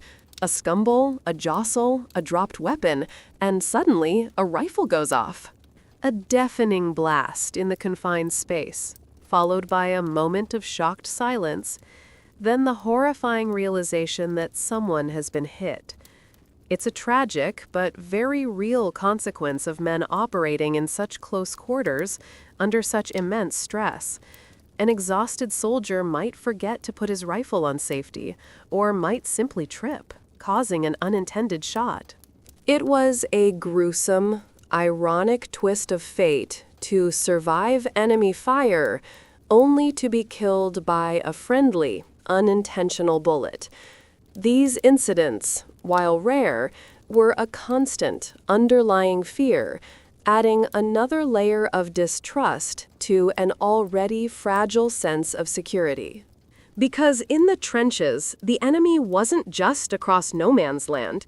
Sometimes, in the most tragic circumstances, the enemy could be right next to you, a result of the sheer, brutal, dehumanizing conditions of war. All right, gather round, fashionistas of doom. Let's talk about the must-have accessory for any aspiring trench dweller, the gas mask. And your introduction to it would be, shall we say, memorable. First, the siren's call. Not a gentle ding-dong, but the dreaded, guttural clang of the gas alarm. Or perhaps a shouted warning, a frantic banging on an empty shell case, or the ear-splitting shriek of a whistle. Panic. Instant, visceral, overwhelming panic would seize you. Your heart would pound like a drum against your ribs. Your blood would run cold. Every nerve in your body would scream, "Gas!" This wasn't just a warning. It was a psychological weapon in itself, designed to induce terror before the gas even arrived. The knowledge that an invisible, insidious enemy was creeping towards you, ready to choke, blind, and blister you to death was a primal fear. And then the fumbling, the desperate, frantic struggle to grab your mask, untangle the straps, and slap it onto your face. Every second felt like an eternity. Every fumble a step closer to an agonizing demise. Your hands would tremble, your breath would catch, and the adrenaline would surge, making your fingers clumsy and uncooperative. This wasn't a calm, orderly procedure. It was a desperate, primal fight for breath. A race against an unseen, unstoppable poison. And once you managed to get that delightful contraption onto your face, you were introduced to a whole new level of torment, the claustrophobia of the gas mask. Imagine breathing through a filter, the air tasting faintly of chemicals and desperation. The rubber would cling to your skin, trapping sweat, making you feel like you were suffocating even with fresh air. Your visibility would be severely limited, the eyepieces fogging up with your panicked breath, turning the already murky trench into an even more disorienting blur. The world outside would become a muffled, distant echo, amplifying the terrifying solitude within your own head. The smell of the rubber, the feeling of being encased, would trigger a primal sense of confinement. And all the while, the terrifying knowledge would gnaw at you. One tiny leak, one misplaced strap, one microscopic tear in the fabric, and it was over. A slow, agonizing death by suffocation, blistering, or blindness. You'd check, recheck, and then check again, pressing the rubber against your face, trying to feel for any telltale hiss of air. The mask, meant to save you, became a symbol of your utter vulnerability, a constant reminder of the unseen horrors lurking just beyond your rubber seal. It wasn't just protective gear, it was a portable panic attack strapped directly to your face. If you were lucky enough to survive the initial gas attack, the aftermath was a fresh layer of psychological and physical horror. The lingering smell of the gas, even after the cloud had dissipated, would cling to the air, a constant reminder of its invisible touch. You'd slowly, cautiously remove your mask, gulping in air that suddenly felt thin and precious. But the horror wasn't over. You'd look around, checking on your comrades, the relief of your own survival immediately tainted by the grim reality of those who weren't so lucky. Some would be coughing, gasping for breath, their lungs burning, their eyes streaming. Others, less fortunate, would already be twitching on the ground or lying still, their faces contorted in a final, agonizing struggle. The uncertainty would be immense. Who was lucky enough to die quickly? Who was destined for a slow, agonizing demise in a field hospital? The gas didn't always kill instantly. Sometimes it just maimed, leaving victims with ravaged lungs, blinded eyes, and horrific burns that would torment them for the rest of their short, painful lives. The silent bodies, the desperate coughs, the lingering smell, it would all be seared into your memory, another vivid snapshot in your personal gallery of horrors. The Great Gas Mask Fashion Show? More like the Great Gas Attack Horror Show, a truly unforgettable experience. From day one, they hammered it into your head. The enemy was evil, subhuman. The Huns, the Krauts, the Bosches, whatever epithet your particular side used, they were the faceless foe, a monolithic force of pure malice. Your commanders told you they were savages, bloodthirsty barbarians, unworthy of a moment's compassion. And for the most part, that's how you saw them. They were targets. They were the reason you were here, wallowing in mud and misery. But sometimes, in the quieter moments, in the long, desolate hours of waiting, something strange would happen.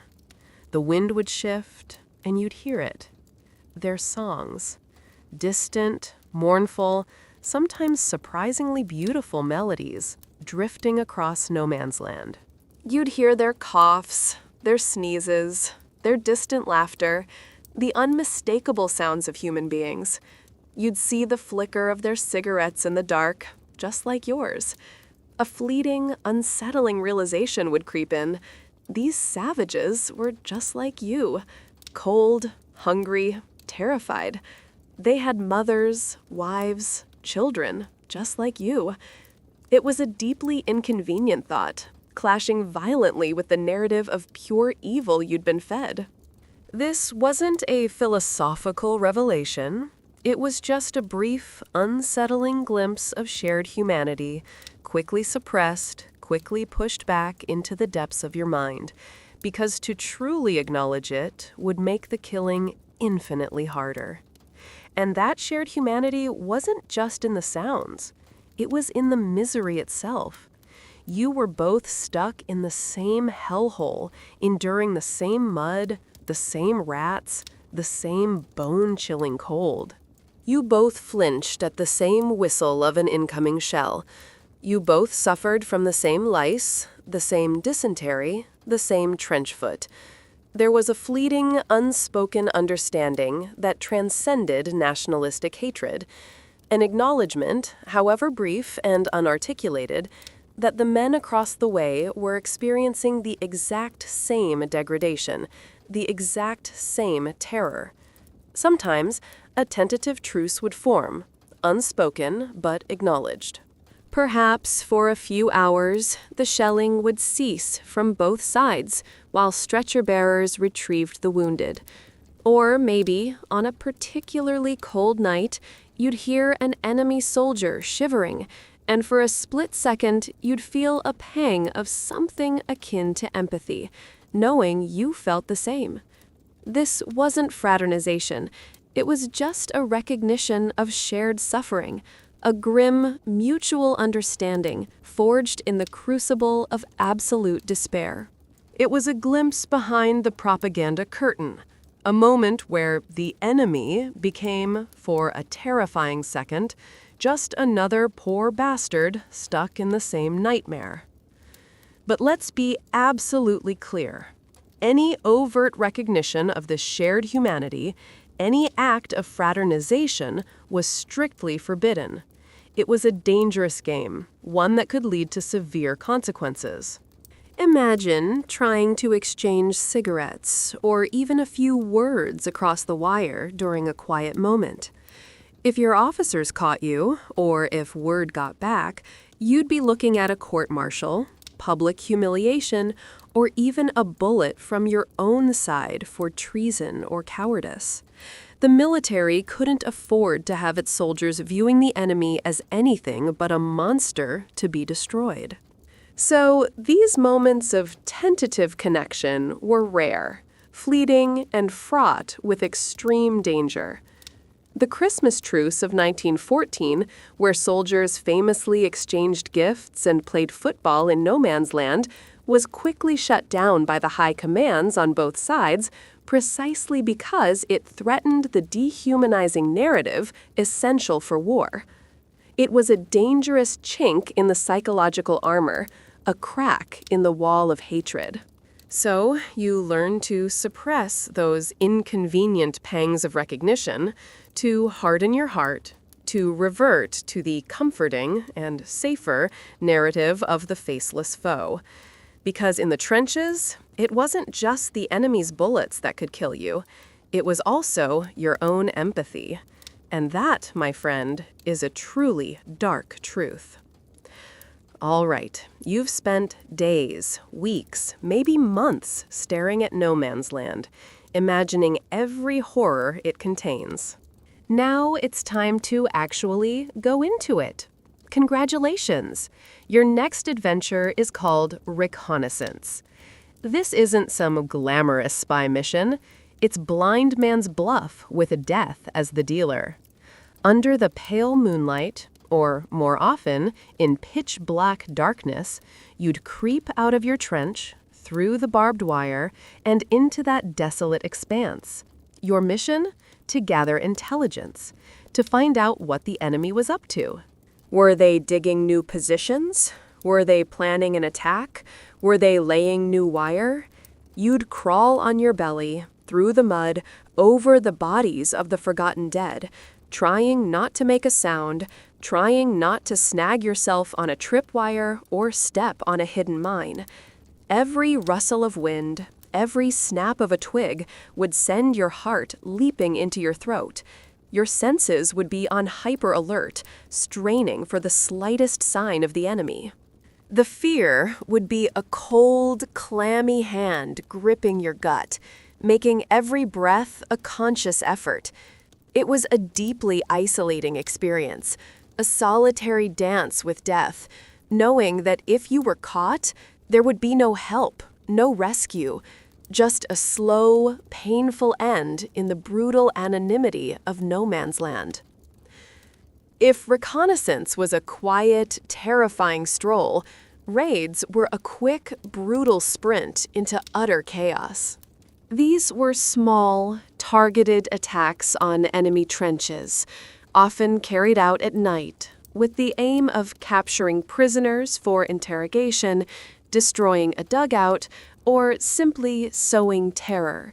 The whistle would blow, and you'd scramble over the top, across no man's land, through the wire, towards the enemy lines.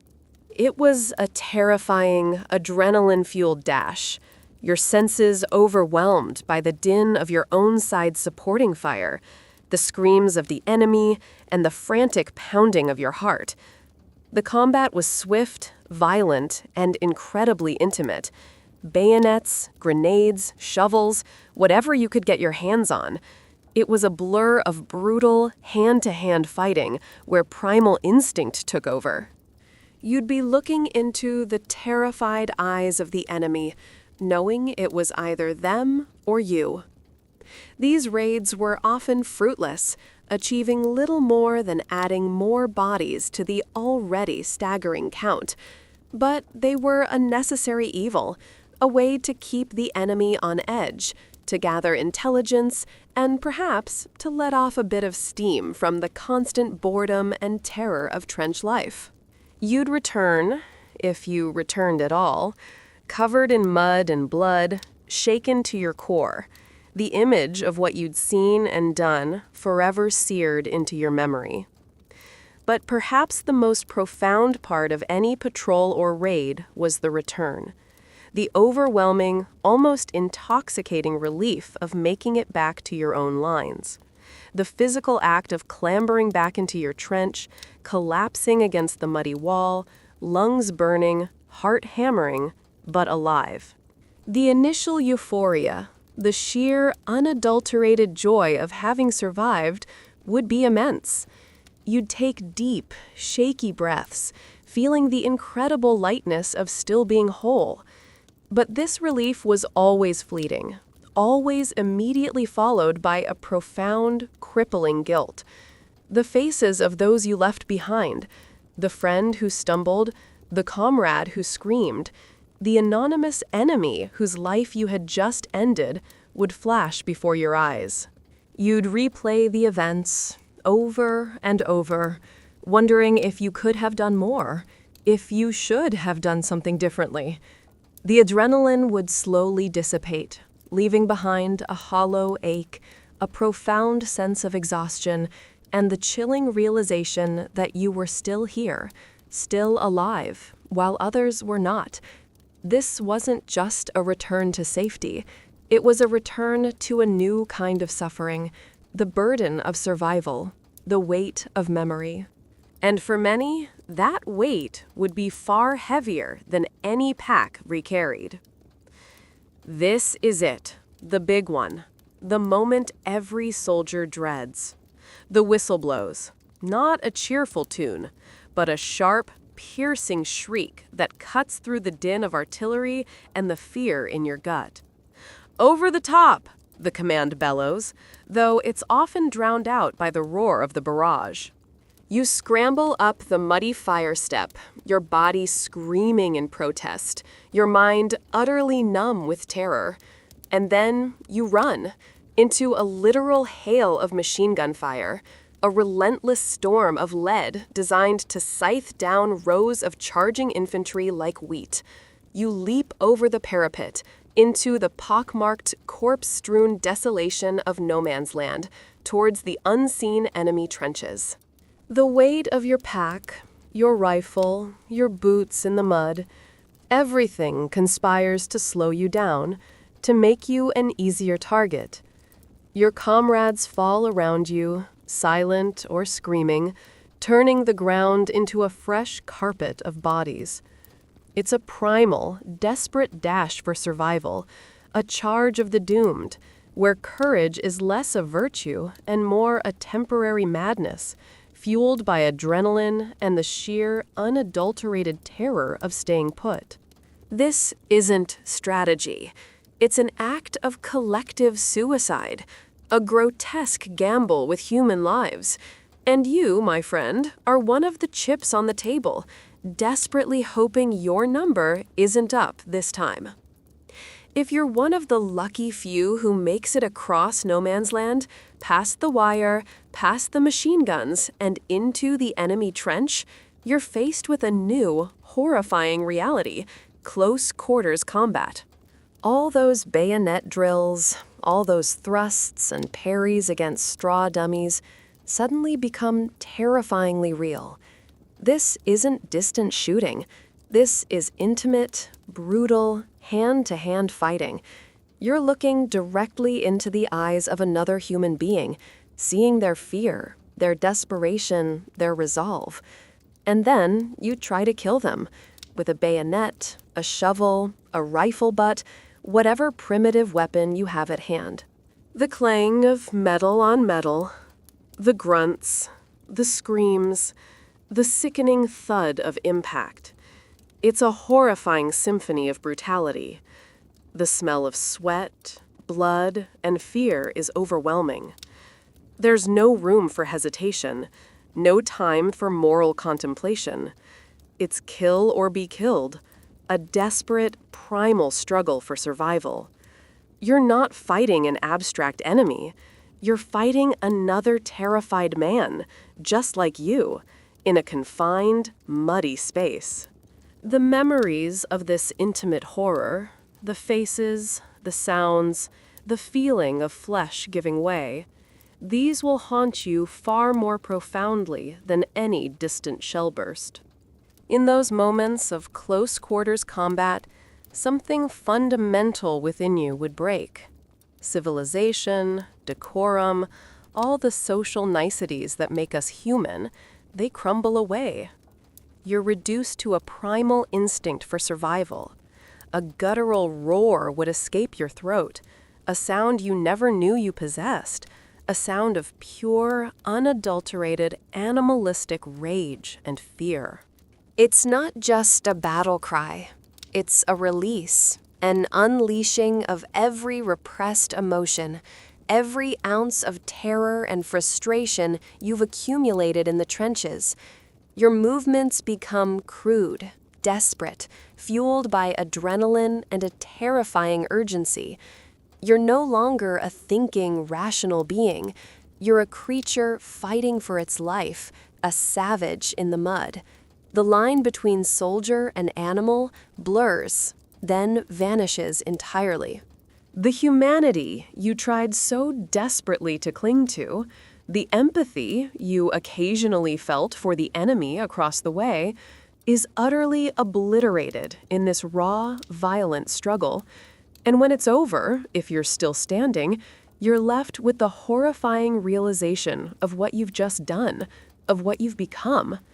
The primitive roar might fade, but its echo would live within you forever, a chilling reminder of the darkest depths of human nature.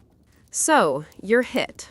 A scream, a thud, a burning pain that sears through your body. You're down. Now what? Enter the stretcher bearers. These were the true unsung heroes, the angels in a muddy, blood-soaked hell.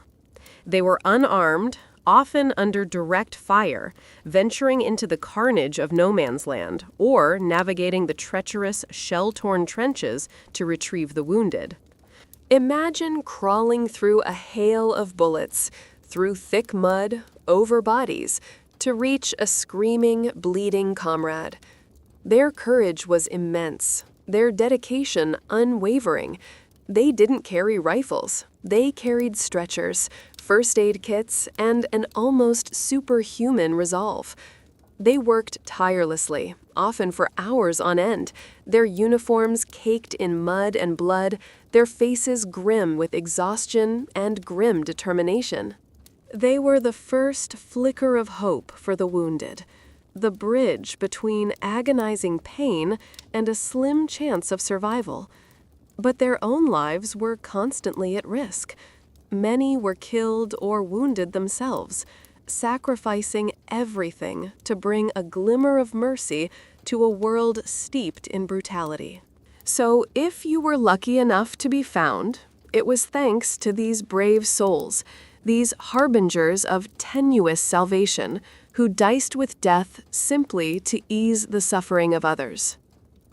Once retrieved, or if you were lucky enough to be wounded within your own trench, the immediate medical miracle was often limited to a basic field dressing and, if you were truly blessed, a shot of morphine.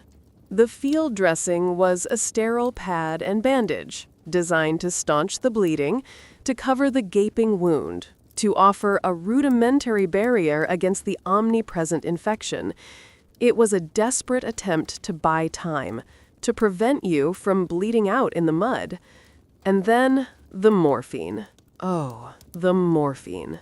A blessed, blissful oblivion that could, for a precious few hours, dull the searing agony, quiet the screaming pain, and transport you, however briefly, away from the horrors of your shattered body and the brutal reality of the trenches.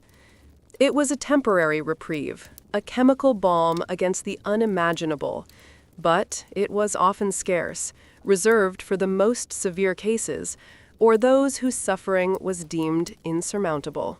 You might just get the dressing, a grim reminder that your pain was your own to bear. The limitations of frontline medicine were stark. No sterile operating theaters, no advanced diagnostics, just basic first aid in the most horrific conditions imaginable. It was a testament to the incredible resilience of the human body, or perhaps its remarkable capacity for suffering. But surviving the initial wound and receiving a field dressing was only the beginning of your precarious journey. Now you faced the agonizing journey to the rear. If you were lucky, you'd be carried by stretcher bearers, bumping and jostling over shell-pocked terrain, through communication trenches, the pain from your wound flaring with every movement. If you were less lucky, you might have to hobble, crawl, or be helped by comrades, your body screaming in protest with every agonizing step. The goal, a field hospital, a casualty clearing station, somewhere further behind the lines where actual surgical intervention might be possible. But the journey itself was fraught with danger. More shells, more snipers, the relentless struggle against the mud. And time was critical. Every minute counted, every drop of blood lost, every moment delaying treatment increased your chances of dying from shock, infection, or simply bleeding out. Many never made it. They simply bled out in the mud or succumbed to their injuries before reaching medical care. So even if you were hit, even if you were found, even if you received immediate first aid, your chances of true survival were still hanging by the thinnest of threads. It was a lottery, a grim game of chance, where the odds were perpetually stacked against you. If you thought the physical horrors were bad, just wait for the psychological ones. Constant, unrelenting exposure to trauma, fear, and the sheer brutality of trench warfare did not leave minds intact. For many, it led to what was then called shell shock, a profound mental breakdown. Imagine uncontrollable trembling, your body shaking violently, your muscles spasming, even when there's no shell in sight. Imagine muteness, your voice utterly failing you, unable to speak, to scream, to articulate the unspeakable horrors you've witnessed. Or profound confusion, a loss of memory, a complete inability to comprehend your surroundings. Some would wander aimlessly. Others would stare blankly into space, their eyes reflecting an inner torment beyond words. It wasn't cowardice, it was a shattered mind, a nervous system overwhelmed and broken by the relentless onslaught. Your brain, trying to cope with unimaginable stress, would simply shut down or short-circuit in terrifying ways. This wasn't a visible wound, but it was just as debilitating, just as deadly. And often, these men were misunderstood, treated with suspicion, even accused of malingering, because the concept of psychological trauma was barely understood. It was a mental battlefield, just as deadly and destructive as the physical one. Even if your mind didn't completely shatter, you wouldn't escape the psychological toll unscathed. One of the heaviest burdens you'd carry, if you survived, was the weight of guilt. The guilt of surviving when your comrades didn't.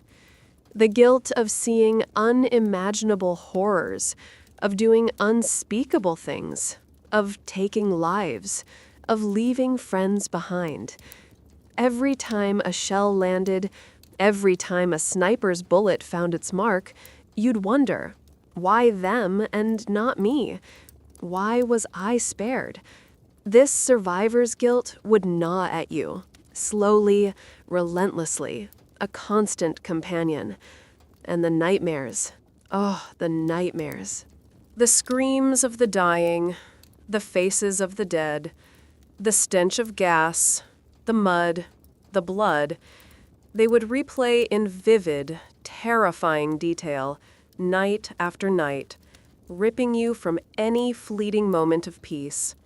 You'd wake up in a cold sweat, heart pounding, convinced you were back in the trenches. The memories of what you saw, what you did, and what you endured would be indelibly etched into your soul, refusing to be forgotten. This wasn't just mental distress.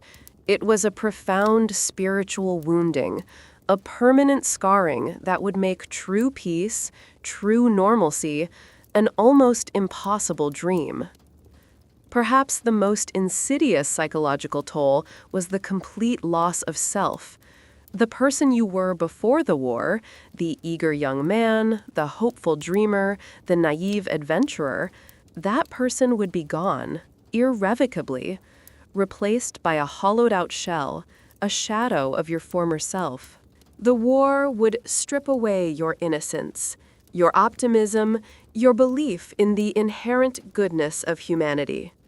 You'd return a stranger to yourself, and often a stranger to your loved ones. The experiences you'd endured, the things you'd seen and done, would create an unbridgeable chasm between you and the civilian world. How could they possibly understand? How could you explain the smell of death, the feel of mud, the constant terror, the casual brutality? You wouldn't. You'd retreat into silence, into your own mind, haunted by ghosts that only you could see. Your capacity for joy, for connection, for simple human pleasure would be diminished, perhaps forever. The war didn't just kill bodies, it killed souls. It took vibrant, hopeful young men and turned them into walking, breathing monuments to despair. This wasn't just a battle you fought. It was a battle that consumed you, leaving nothing but an echo of the person you once were. And that, my friend, is a kind of death far more profound than any bullet. In a world utterly devoid of comfort, beauty, or hope, there was one tangible connection to the life you'd left behind, a fragile thread that pulled you back to sanity. Letters from home. Imagine the moment the mail runner arrives, dodging shells, navigating the mud, often a dangerous and thankless job. The frantic search through the damp, often mud-stained envelopes, and then finding one with your name on it. Your heart would leap into your throat. It was more than just a piece of paper. It was a lifeline, a tangible link to the world you desperately tried to remember, a reminder that something good still existed, that love, family, and normalcy were not entirely a figment of your shell-shocked imagination. You'd tear it open with trembling fingers, devouring every word, every familiar handwriting, every mundane detail of home life. It was a brief, precious moment of escape, a fleeting glimpse of a world untainted by mud, blood, and constant fear. These letters were sustenance for the soul, a desperately needed dose of hope in a place designed to crush it. They kept you tethered, however tenuously, to who you once were, and to the faint possibility of a future beyond the trenches. But the letters weren't just about receiving. They were about sending. And in those letters home, you would become a master of omission, a professional teller of lies. Oh, not malicious lies, but necessary ones. You'd write cheerful letters, filled with brave platitudes, emphasizing the camaraderie, the adventure, the unwavering spirit of your comrades. You'd describe the weather as bracing, the food as filling, and your health as tip-top. You'd painstakingly omit any mention of the mud, the rats, the lice, the stench of death, the constant fear, the screams, the mangled bodies, the profound exhaustion, the gnawing hunger, or the sheer, unadulterated terror that was your daily reality. You'd meticulously craft a narrative of a brave soldier doing his duty, protecting your loved ones from the brutal, soul-destroying truth of your existence. You'd want to spare them the worry, the nightmares, the sickening realization of what you were truly enduring. It was an act of love, a desperate attempt to preserve their innocence, to keep the fragile hope of a normal reunion alive. But it was also a profound act of self-isolation, building an invisible wall between your experience and their understanding. And that, my friend, was a heavy burden to carry, writing pleasantries while surrounded by hell. And this act of omission, this necessary deception, would lead to a profound and aching pain, the pain of disconnect. As you read their innocent questions about life at the front, their cheerful accounts of garden parties and local gossip, you'd realize how utterly, impossibly distant your experiences were from theirs. They could never truly understand. How could they? How could you describe the sight of a man slowly drowning in mud, or the sound of a gas attack, or the smell of decomposing flesh, to someone who was worried about a leaky roof or the price of butter? The chasm between your reality and theirs would grow wider and wider, an unbridgeable gulf of unspeakable horror. You'd feel a profound sense of isolation, a chilling realization that even the people who loved you most could never truly know the man you had become or the hell you had endured. This disconnect would haunt you even if you made it home, making conversations feel superficial, making your past an unspeakable secret. The letters were a lifeline, yes, but they were also a constant reminder of the alien world you now inhabited, a place utterly incomprehensible to those who loved you. And that, my friend, was a pain that no field dressing, no morphine could ever truly soothe. In a life where death was a constant, unwelcome guest, any distraction, no matter how small, was a precious commodity. And so, gambling with death took on a literal meaning through cards and dice. Imagine huddled in a damp, dimly lit dugout, the sounds of distant artillery a constant backdrop, the stench of misery a permanent perfume. You'd pull out a greasy pack of cards, or a handful of worn dice, and for a few fleeting moments, you'd become absorbed in the game. It wasn't about the money, though meager pay was often gambled away. It was about the small thrill, the momentary escape from the crushing reality, the concentration required to play, the banter with your comrades, the sheer chance of it all. It was a tiny universe of control in a world utterly beyond your command. The stakes were low, often just cigarettes or a few coins, but the intensity was real. For a brief period, your mind wasn't on the enemy, or the mud, or the cold, but on the next hand, the next roll of the dice. It was a fragile, temporary illusion of normalcy, a desperate attempt to find a sliver of excitement that didn't involve dodging bullets or facing certain death. A small, intimate gamble against the much larger, much more terrifying gamble with your life that you were taking every single second. But perhaps the most potent distraction, the most effective coping mechanism, was dark humor, gallows humor. It was the laughter in the face of oblivion, the morbid joke shared between comrades as a shell landed too close for comfort. You'd make light of the rats, the lice, the stench, the absurdity of your imminent demise. Well, at least the Germans won't have to dig a hole for me, someone might quip after a narrow escape. It was a release, a way to diffuse the unbearable tension, to reclaim a tiny piece of control over the terror. The jokes would be crude, morbid, often offensive to anyone outside the trenches, but to you and your comrades, they were vital.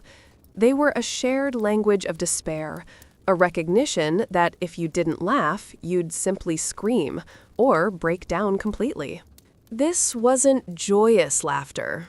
It was a desperate, almost hysterical release, a fleeting moment of shared humanity in the face of the inhumane.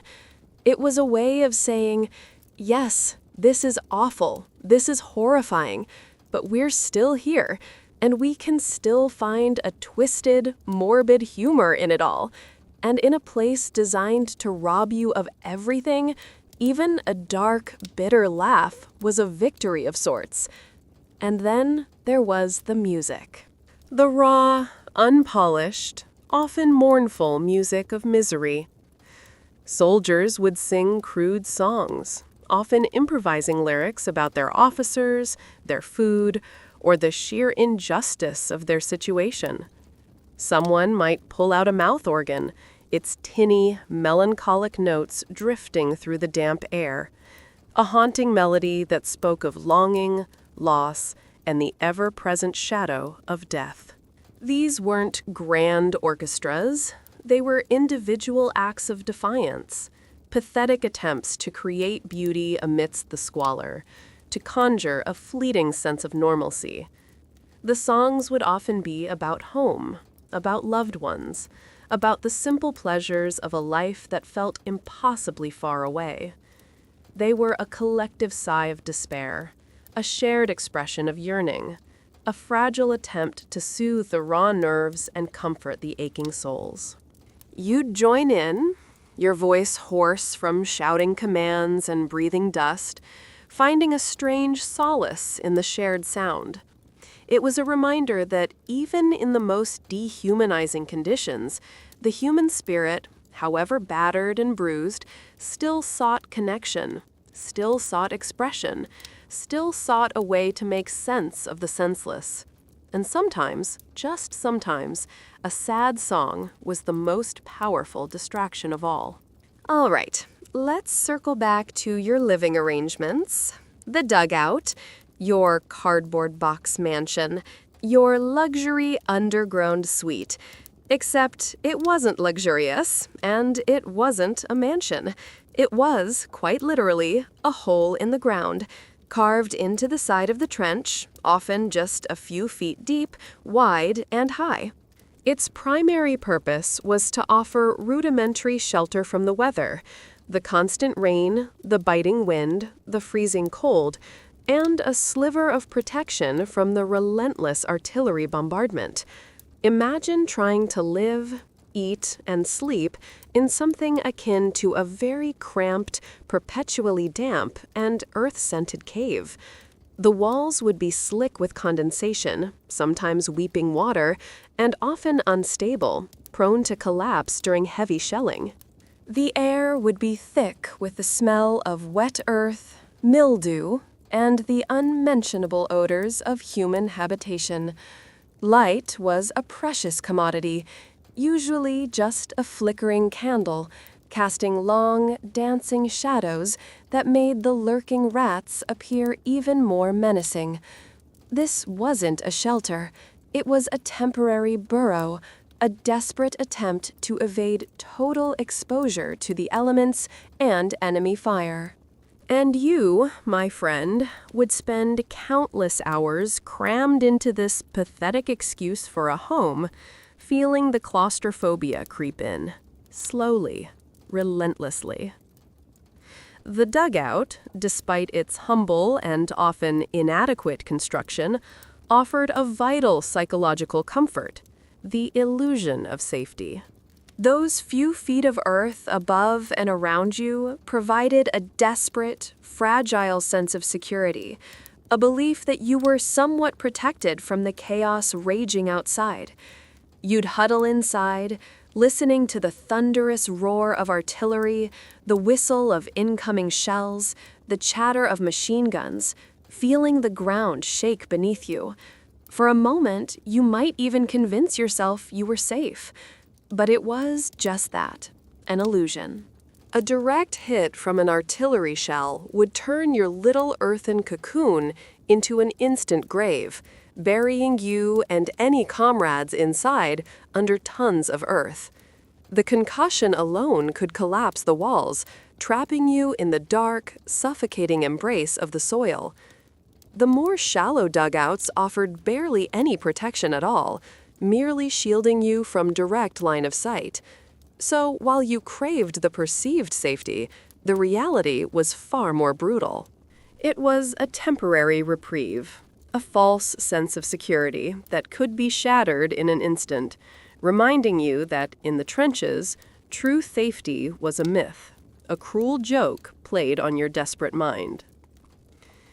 Even in this stark, dehumanizing environment, some soldiers would try, desperately, to inject a tiny bit of humanity, a flicker of individuality into their dugouts. If you were lucky, you might have a stolen candle, its flickering flame providing a fragile beacon against the oppressive darkness. Perhaps a pin-up girl, torn from a magazine, tacked to the muddy wall, offering a brief, impossible fantasy of beauty and femininity. Or, most commonly, a faded photograph of your mother, your wife, your sweetheart, your children. A tiny, creased image, handled with reverence, a tangible link to the world you'd left behind. These were minuscule acts of defiance against the overwhelming anonymity of war, desperate attempts to remind yourself and your comrades that you were still human, still individuals, despite the uniform, the mud, and the constant threat of death. They were precious totems, small remnants of individuality in a place designed to strip you of everything. And when your dugout was inevitably blown apart, or when you moved on, these precious personal touches would often be lost, buried in the mud, another small piece of your former life swallowed by the insatiable maw of the trenches. Let's talk about personal grooming, specifically bathing. In the trenches, the concept of a bath was a distant, almost mythical memory, a luxury reserved for another lifetime. Imagine going weeks, even months, without a proper wash. Not just a quick rinse, but a full-body cleanse with soap and hot water. It simply didn't happen. Water was too precious for drinking, let alone washing. The grime, the mud, the sweat, the blood, the excrement. It would all become a permanent part of you, a thick, pervasive layer that clung to your skin, your hair, your uniform. You'd smell. Oh, how you'd smell. A potent cocktail of human body odor, stale sweat, mud, and the ever-present stench of death. You'd scratch constantly, feeling the grit and filth under your fingernails, knowing that every inch of your body was a breeding ground for bacteria and vermin. The feeling of truly clean skin would be an almost painful memory, a phantom sensation. This wasn't just about discomfort. It was about a profound degradation of human dignity. It was a constant reminder that you were living in conditions far below anything a civilized person should endure, slowly losing your sense of self, your sense of cleanliness, becoming one with the filth around you. And shaving? Forget about it. This wasn't about maintaining a pristine appearance. It was about survival. Razor blades were scarce, hot water non-existent, and the idea of exposing your face to a sharp blade in a cramped, unstable trench, often in dim light, was just another risk you couldn't afford. A slip, a cut, and you had an open wound, an invitation for infection in an environment teeming with bacteria. So your facial hair would grow. It would become a muddy, lice-ridden bush. A grim testament to the passage of time and the complete abandonment of personal grooming. For some, a beard might offer a tiny bit of warmth in the bitter cold, but mostly it was just another surface for vermin to inhabit, another place for the mud to cling. The ritual of shaving, once a simple part of your morning routine, would become a distant, almost comical memory, a luxury utterly out of place in this brutal reality. Your reflection, if you ever caught one in a piece of broken glass or a muddy puddle, would reveal a wild-eyed, unkempt stranger, a far cry from the clean-shaven young man who had eagerly signed up for adventure. But the true war against cleanliness wasn't just about the absence of bathing. It was about the constant, inescapable itch. From the teeming lice that crawled in your uniform to the insidious trench rot that attacked your skin, your body would become a constant battlefield of discomfort. The lice, as we discussed, would drive you to distraction, their bites creating an endless, maddening itch that no amount of scratching could truly alleviate. But then there were other skin conditions: impetigo, scabies, fungal infections, all thriving in the damp, unsanitary conditions.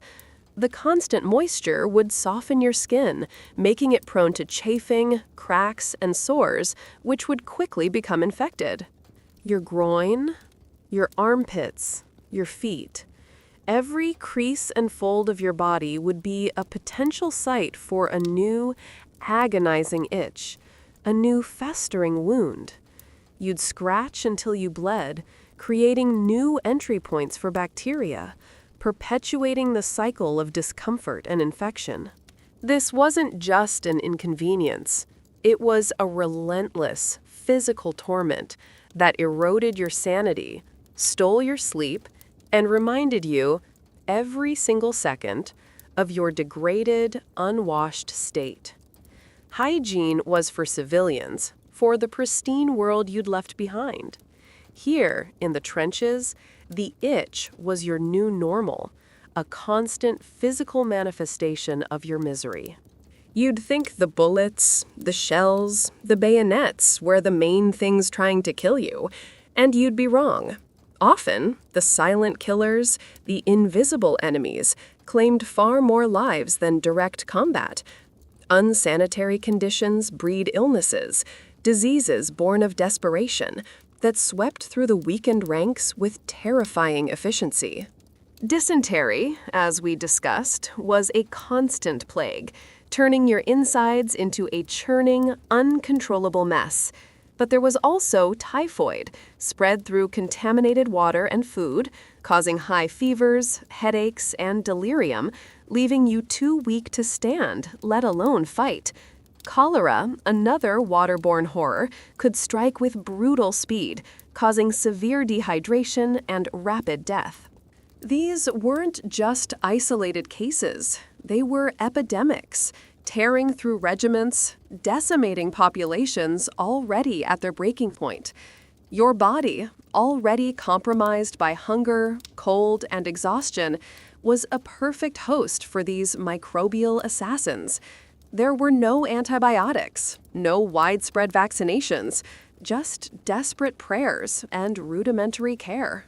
These diseases were a constant, insidious threat, a reminder that even when the enemy guns were silent, death was still lurking, waiting to claim you in its unseen grip. And then came the ultimate silent killer, an invisible enemy far more devastating than any bullet or shell, the Spanish flu of 1918.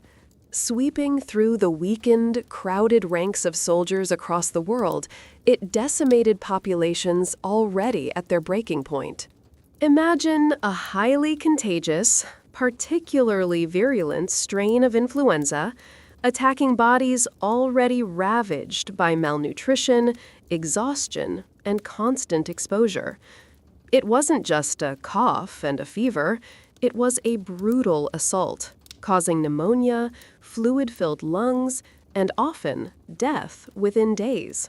Soldiers, crammed into barracks, transport ships, and, of course, the trenches, became super spreaders, carrying the deadly virus from one front to another, from one country to the next. The conditions of trench life, the cold, the damp, the lack of medical resources, the close proximity of thousands of men, created a perfect breeding ground for the flu to mutate and spread. It killed millions worldwide, many more than the war itself, often targeting healthy young adults, precisely the demographic fighting in the trenches. So you could survive the machine guns, the gas, the shells, only to be taken down by an invisible virus, a cough, a fever, a quiet, suffocating death. a truly ironic and utterly heartbreaking twist of fate. But the Grim Reaper had many other forms in the trenches, not just the spectacular, violent ones. Pneumonia, for instance, born from the constant cold and damp, would claim countless lives, silently, relentlessly filling lungs with fluid. Frostbite, caused by prolonged exposure to freezing temperatures and wet conditions, would lead to excruciating pain, tissue death, and often amputation. Your fingers, your toes, your nose, any exposed skin could fall victim, turning black and necrotic, slowly rotting away. Conversely, in the summer months, heat stroke and exhaustion could strike, especially during intense labor or a sustained attack, sending your core temperature soaring, leading to collapse and death. Accidental falls into mud, drowning in waterlogged trenches, getting buried alive by collapsing earth, these were all routine ways to die. It was death by 1,000 cuts, a slow, agonizing accumulation of maladies, rather than one swift, clean bullet. So, while the grand narratives focus on the heroism and the battles, the truth is, most soldiers died from mundane, utterly unglamorous causes, victims of the brutal, dehumanizing conditions themselves. The trenches weren't just a place of combat. They were a meticulously designed death trap, ensuring your demise in myriad, horrifying ways. In a chaotic, brutal environment like the trenches, where fear and despair were rampant, maintaining order was paramount, and often it was achieved through swift and brutal military law. This wasn't your gentle civilian justice system. This was a merciless, unforgiving code designed to enforce obedience and prevent a complete breakdown of morale. Desertion, insubordination, cowardice. These weren't just minor infractions. They were grave crimes, punishable by public humiliation, hard labor, or, most terrifyingly, execution. Imagine being accused of cowardice, your courage stripped away, your name sullied, in front of your comrades, men who knew the true meaning of fear. The process was often quick, the trials perfunctory, the judgment harsh. There was little room for nuance, for understanding the psychological toll of the trenches. The military needed to make examples, to instill fear, to keep the fragile chain of command from unraveling. It was a desperate measure in desperate times, a cold, hard assertion of authority over the overwhelming forces of chaos. And you, my friend, would live under the constant shadow of this unforgiving system, knowing that even your own army could turn on you if your resolve faltered. And the ultimate deterrent, the most chilling punishment of all, was the threat of the firing squad.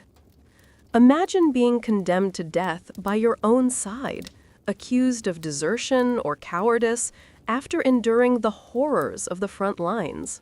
The psychological impact on the condemned and on those forced to witness or even carry out the execution was immense. It was a powerful, brutal spectacle designed to send a clear message: obey or die. The blurred line between justice and desperate control was often crossed, especially in the early days of the war when shell shock was not understood.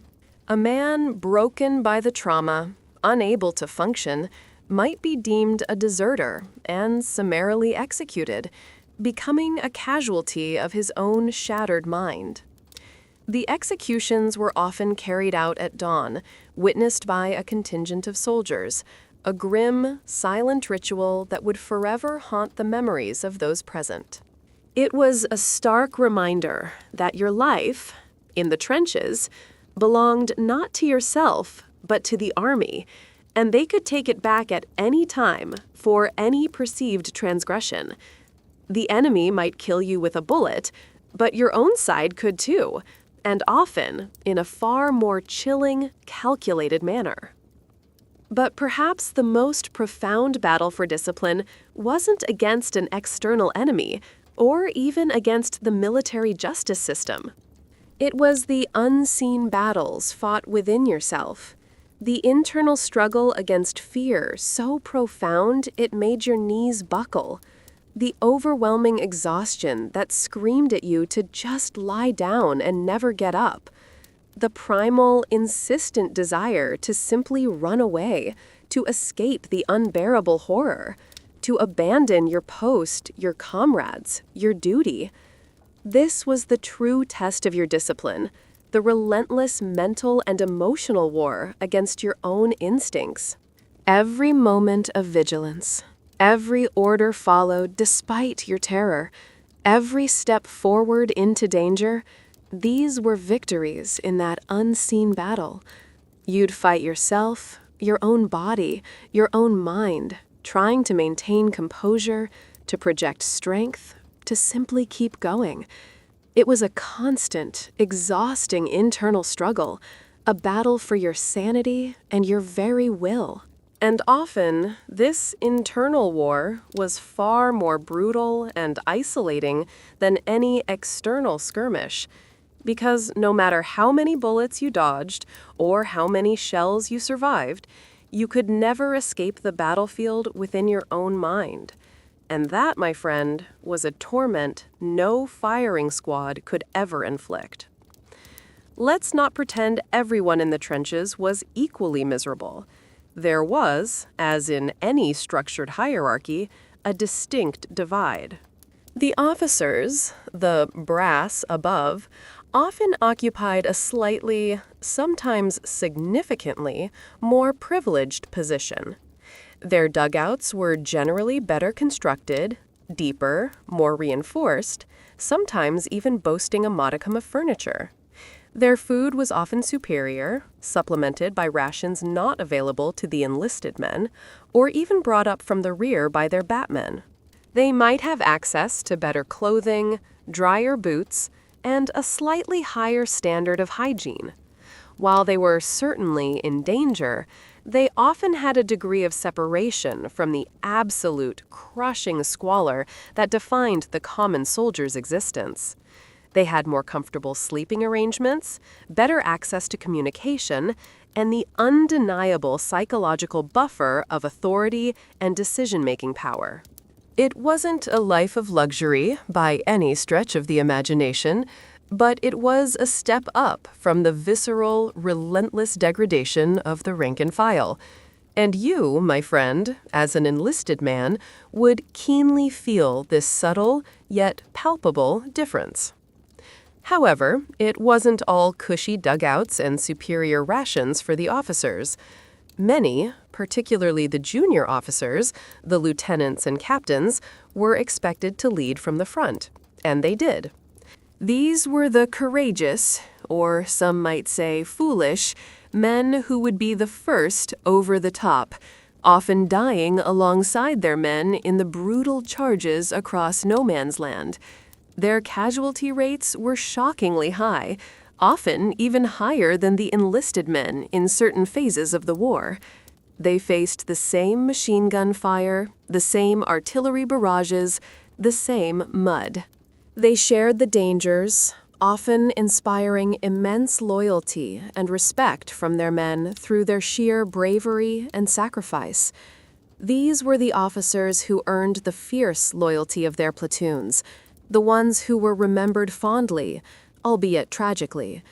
They were the men who, despite their slightly better conditions, were willing to face the same terrors, to share the same fate. They were the ones who truly understood the meaning of leadership in the face of oblivion. And you, as a private, would keenly distinguish between the good officers who shared your hell and the distant, often detached brass who simply issued orders. This divide between officers and enlisted men created a complex, often contradictory relationship. On one hand, there could be deep resentment. Resentment over perceived privileges, over the difference in conditions, over the fact that some officers seemed to live a slightly more comfortable, safer existence. The them and us mentality could be strong, particularly when orders seemed illogical or resulted in unnecessary casualties. But on the other hand, there was a fierce sense of camaraderie that transcended rank, especially amongst those who shared the immediate danger of the front line. The shared suffering, the mutual dependence for survival, often forged bonds of brotherhood that cut across social divides. Officers and men, huddled in the same dugout, sharing the same fear, might find moments of unexpected connection, a fleeting recognition of their shared humanity. They might play cards together, share a joke, or simply offer quiet comfort. This relationship was complex, a shifting dynamic between the rigid structure of military hierarchy and the raw, egalitarian reality of shared trauma. It was a microcosm of society itself, compressed into the muddy confines of the trench, where class distinctions often mattered far less than the common enemy, death. While you were knee-deep in mud, dodging bullets, and battling a persistent colony of lice, what did the folks back home think you were doing? Well, thanks to the glorious propaganda machine, they were largely living in a world of pleasant delusion. Newspapers, heavily censored and manipulated by the government, painted a rosy, sanitized picture of the war. They reported on heroic victories, on brave soldiers making noble sacrifices, on the enemy crumbling under the unwavering might of your glorious nation. They showed clean-cut, smiling soldiers, well-fed and confident, bravely charging into battle against a clearly inferior, often grotesque foe. There was little to no mention of the relentless mud, the omnipresent rats, the dysentery, the shell shock, or the sheer, soul-crushing boredom and terror that was your daily reality. Politicians, far from the front lines, delivered stirring speeches about duty, honor, and the inevitable triumph of good over evil. The home front was fed a steady diet of inspiring, but ultimately false narratives designed to maintain morale, encourage recruitment, and justify the unimaginable cost of the war. And you, the man in the trenches, were the unwitting star of this meticulously crafted, deeply dishonest narrative. The propaganda wasn't just about general news, it was about specific, morale-boosting myths. Exaggerated victories were reported as decisive turning points, even when they achieved little more than gaining a few yards of churned-up earth at immense cost. The enemy was consistently demonized, portrayed as barbaric, cruel, and inhuman, making it easier to justify killing them. Tales of heroic sacrifice, often embellished or entirely fabricated, became rallying cries, encouraging more young men to sign up, more women to support the war effort. Posters depicted enemy soldiers committing atrocities, instilling fear and hatred. They promised a quick war, a glorious victory, and a triumphant return. These myths were carefully constructed psychological weapons, aimed at both the civilian population and, ironically, the soldiers themselves. They were designed to maintain a sense of purpose, to justify the immense suffering, and to prevent any questioning of the war's objectives. They were the narratives that kept the war machine grinding forward, fueled by a potent blend of patriotism, hatred, and selective truth. And you, the soldier, were expected to internalize these myths, to believe in the righteousness of your cause, even as the reality around you screamed a different, far grimmer truth. But the most profound effect of this propaganda machine was the growing disconnect. The soldiers in the trenches, witnessing the brutal reality firsthand, knew the truth. They knew the victories were often hollow, the enemy often just as terrified, the sacrifices often senseless. They knew the glory was a lie, the adventure a bitter joke. This made the propaganda, when they occasionally saw a newspaper or heard a speech from home, an ironic, often bitterly contemptuous joke. They'd read about their heroic exploits while picking lice from their uniforms, or hear about a decisive victory while digging yet another latrine. This profound disconnect between the official narrative and their lived experience bred a deep cynicism, a sense of alienation from the world they were supposedly fighting for. It reinforced the unbridgeable chasm between the home front and the front line, between those who talked about the war and those who lived it. It was a cruel reminder that the world outside could never truly comprehend their reality, and that their suffering was largely invisible, sanitized, or simply ignored. And for many, this disconnect would be a permanent wound, making it impossible to truly return home, even if their bodies survived. The lies we were told, and the lies we told in return, created a profound and lasting silence. Imagine the joy, the utter disbelief when you hear the words, "You're getting leave." Leave from the front, a precious, often agonizingly short break from the mud, the blood, the constant terror. This wasn't a frequent occurrence. It was a rare luxury, a lottery win in a game of death. You might go months, even a year or more, without a single moment of respite. So, when the order finally came, a wave of almost dizzying relief would wash over you, followed quickly by a surge of disbelief. A chance to temporarily forget, a chance to eat proper food, sleep in a dry bed, maybe even see your family. It was a tangible, precious glimmer of hope, a reminder that the world outside the trenches still existed. The journey from the front, usually a terrifying ordeal, would suddenly feel lighter, filled with an almost manic energy. You'd shed the grime, the weariness, the constant vigilance, replacing it with a fragile, fleeting sense of normalcy. But underneath it all, the knowledge that it was temporary, that you would inevitably return to the nightmare, would cling to you like the faint scent of mud. This wasn't an escape. It was a brief, borrowed reprieve, a pause in the endless symphony of despair. But getting leave wasn't as simple as stepping out of one world and into another. Oh no. The readjustment to civilian life was often jarring, awkward, and deeply unsettling. You'd arrive, often still bearing the grime and the haunted look of the trenches, only to find a world that seemed oblivious to the horrors you'd endured.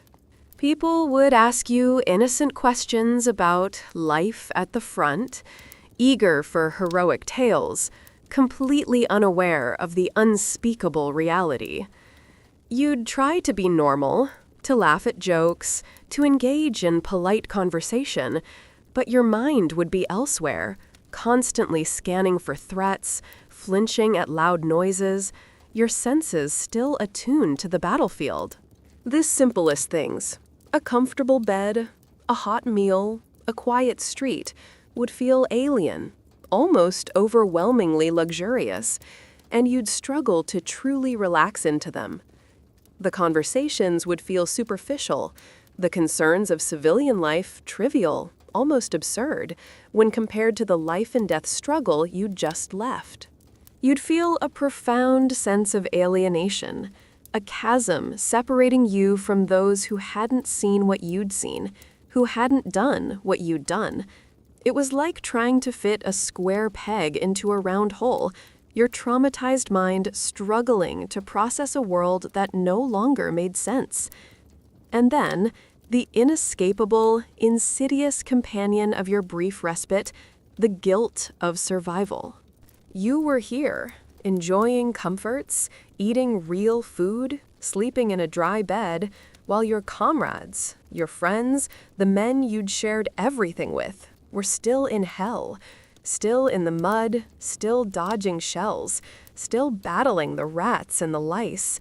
Every bite of food, every moment of warmth, every minute of peace would be tainted by this pervasive, crushing feeling of not deserving it.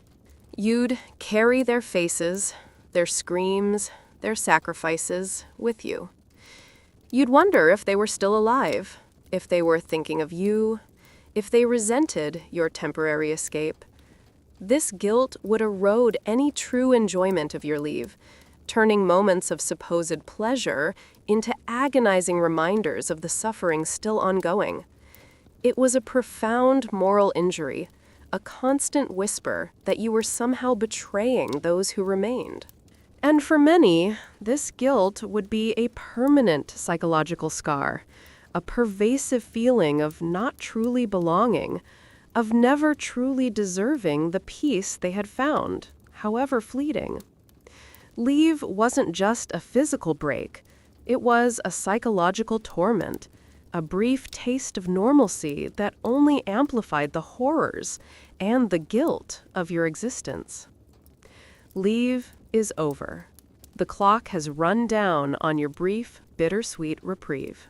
The inevitable pull of the front line, like a relentless gravity, begins to drag you back. You say your goodbyes, often strained, filled with unspoken fears and promises that may never be kept. The journey back is a stark contrast to the outward-bound trip. No excited chatter, no nervous anticipation, just a heavy, profound dread settling back into your gut. Each mile traveled, each landmark passed, brings you closer to the world you tried so desperately to forget. The sights, the sounds, the smells of civilization slowly fade, replaced by the distant rumble of artillery, the acrid scent of smoke, and the familiar, nauseating perfume of decay. Your civilian clothes feel alien, your clean skin a brief illusion. You slowly, reluctantly, begin to re-enter the mindset of survival, hardening yourself, pushing down the fragile hope that had blossomed during your leave. It's a return to a waking nightmare, an inescapable destination you knew was coming but could never fully prepare for. The respite is over. The illusion of normalcy is shattered. You are being pulled back into the maw. And then you're there, stepping back into the trench. The immediate assault on your senses is overwhelming. The familiar despair washes over you like a cold, muddy wave.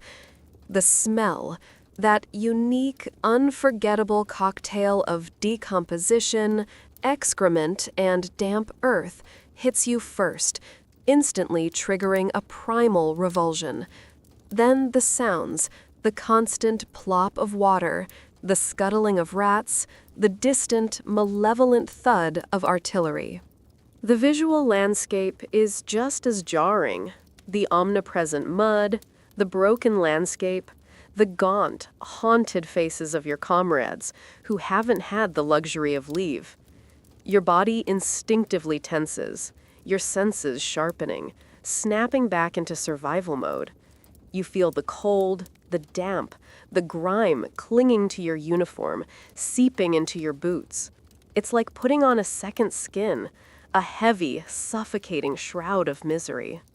All the tiny comforts, the brief moments of peace from your leave, are instantly erased, replaced by the stark, brutal reality of your existence. It's a profound shock, a jarring realization that this truly is your life, this is your home, and there is no real escape. The familiar despair, like an old, unwelcome friend, embraces you once more.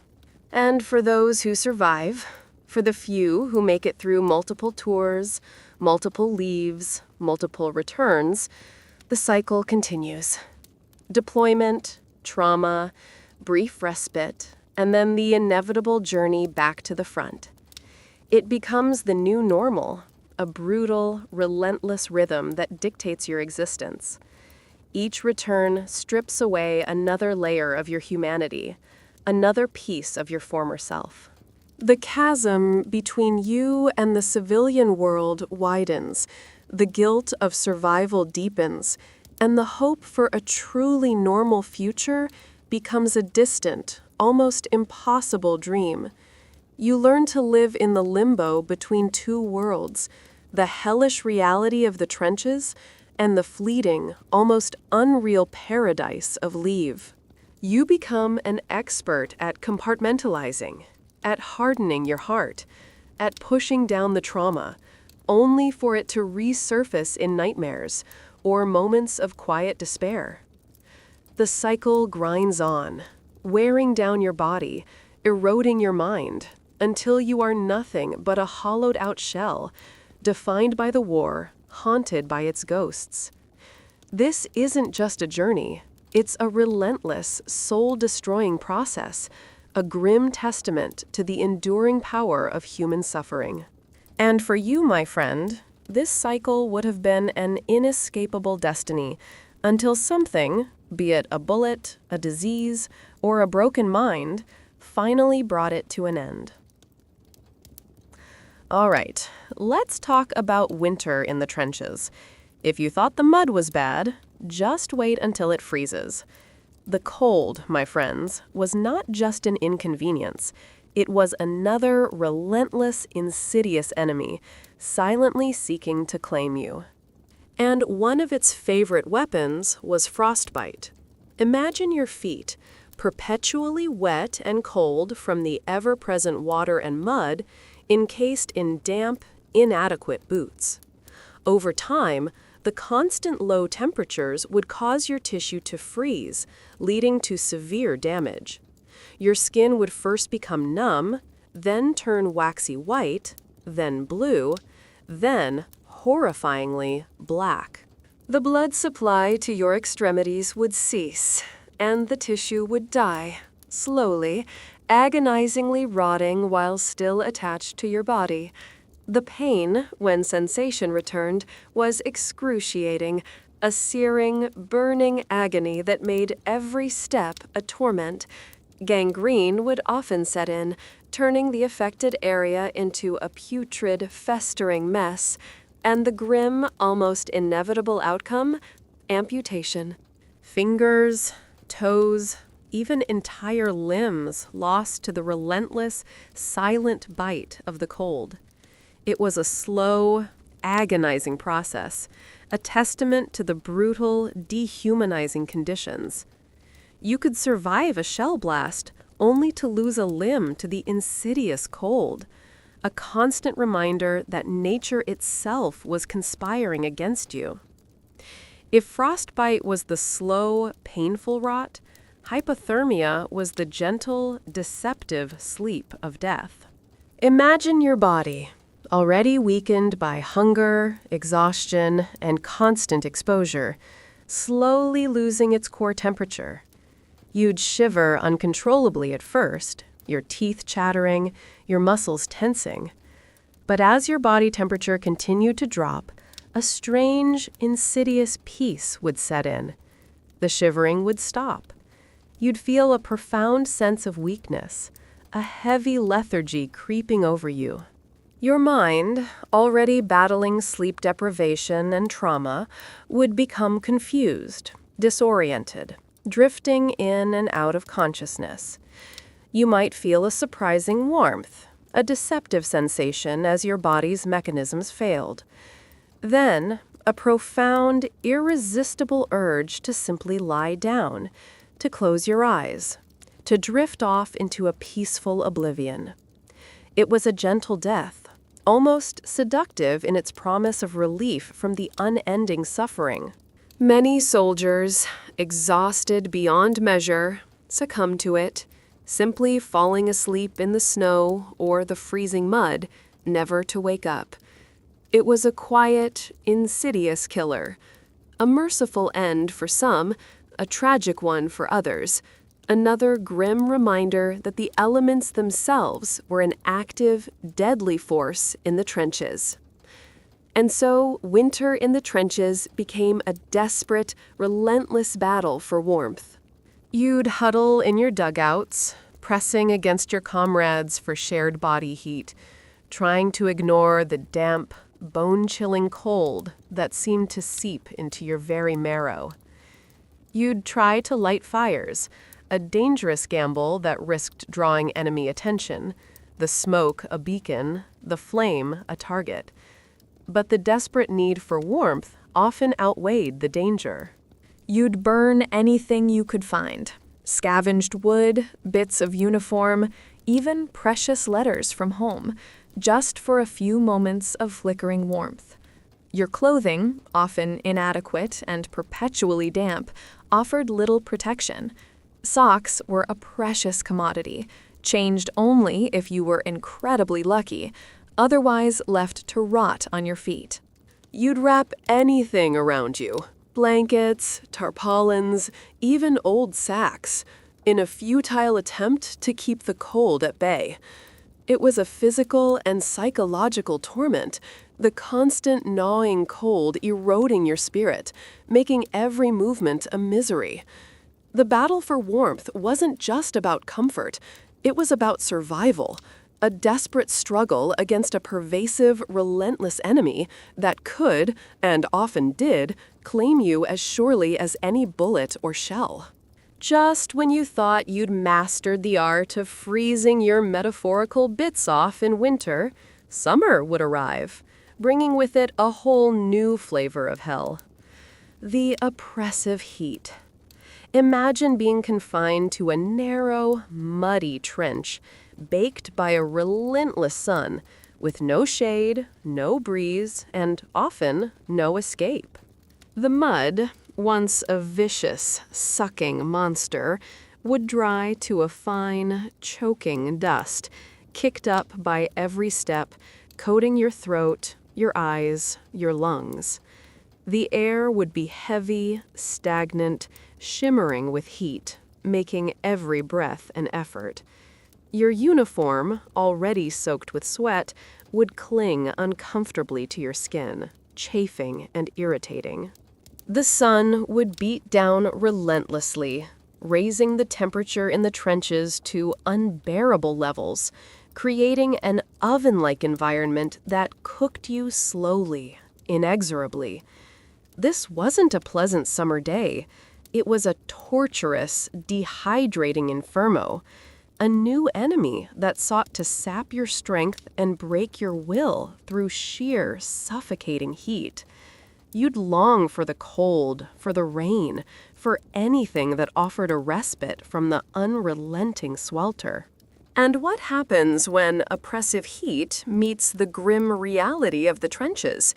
Accelerated decay. If winter preserved the dead in a macabre tableau, summer actively encouraged their rapid decomposition.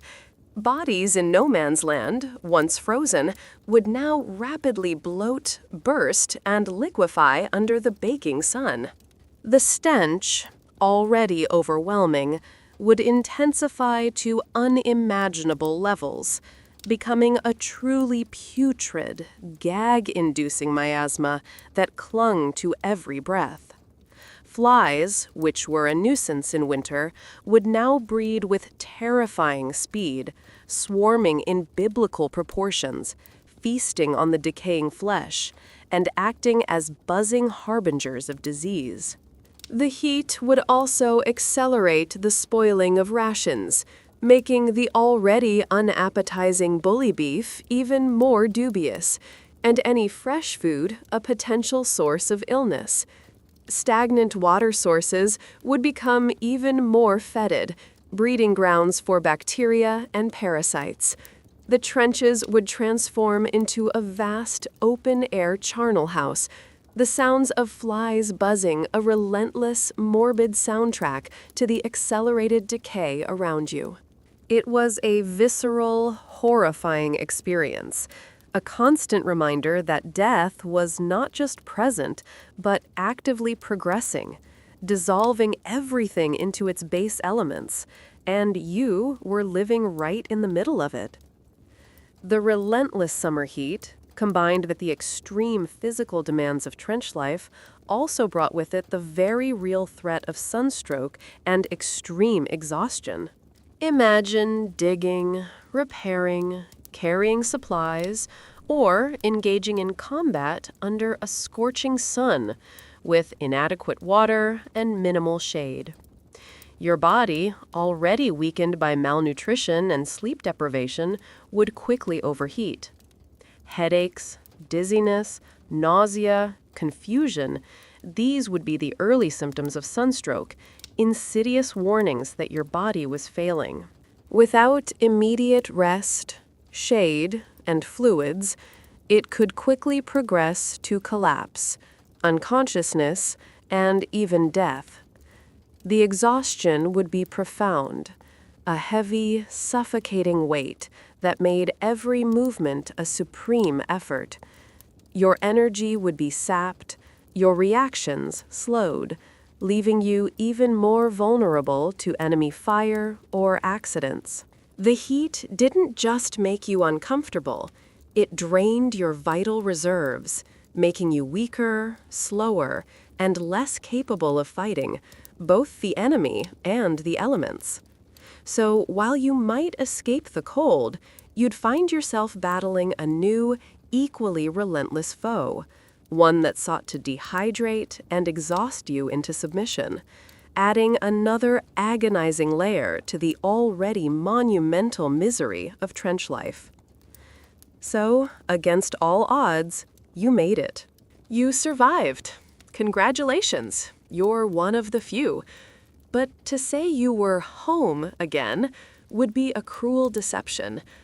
The men who returned from the trenches were not the same eager, naive youths who had marched off to war. They were forever changed.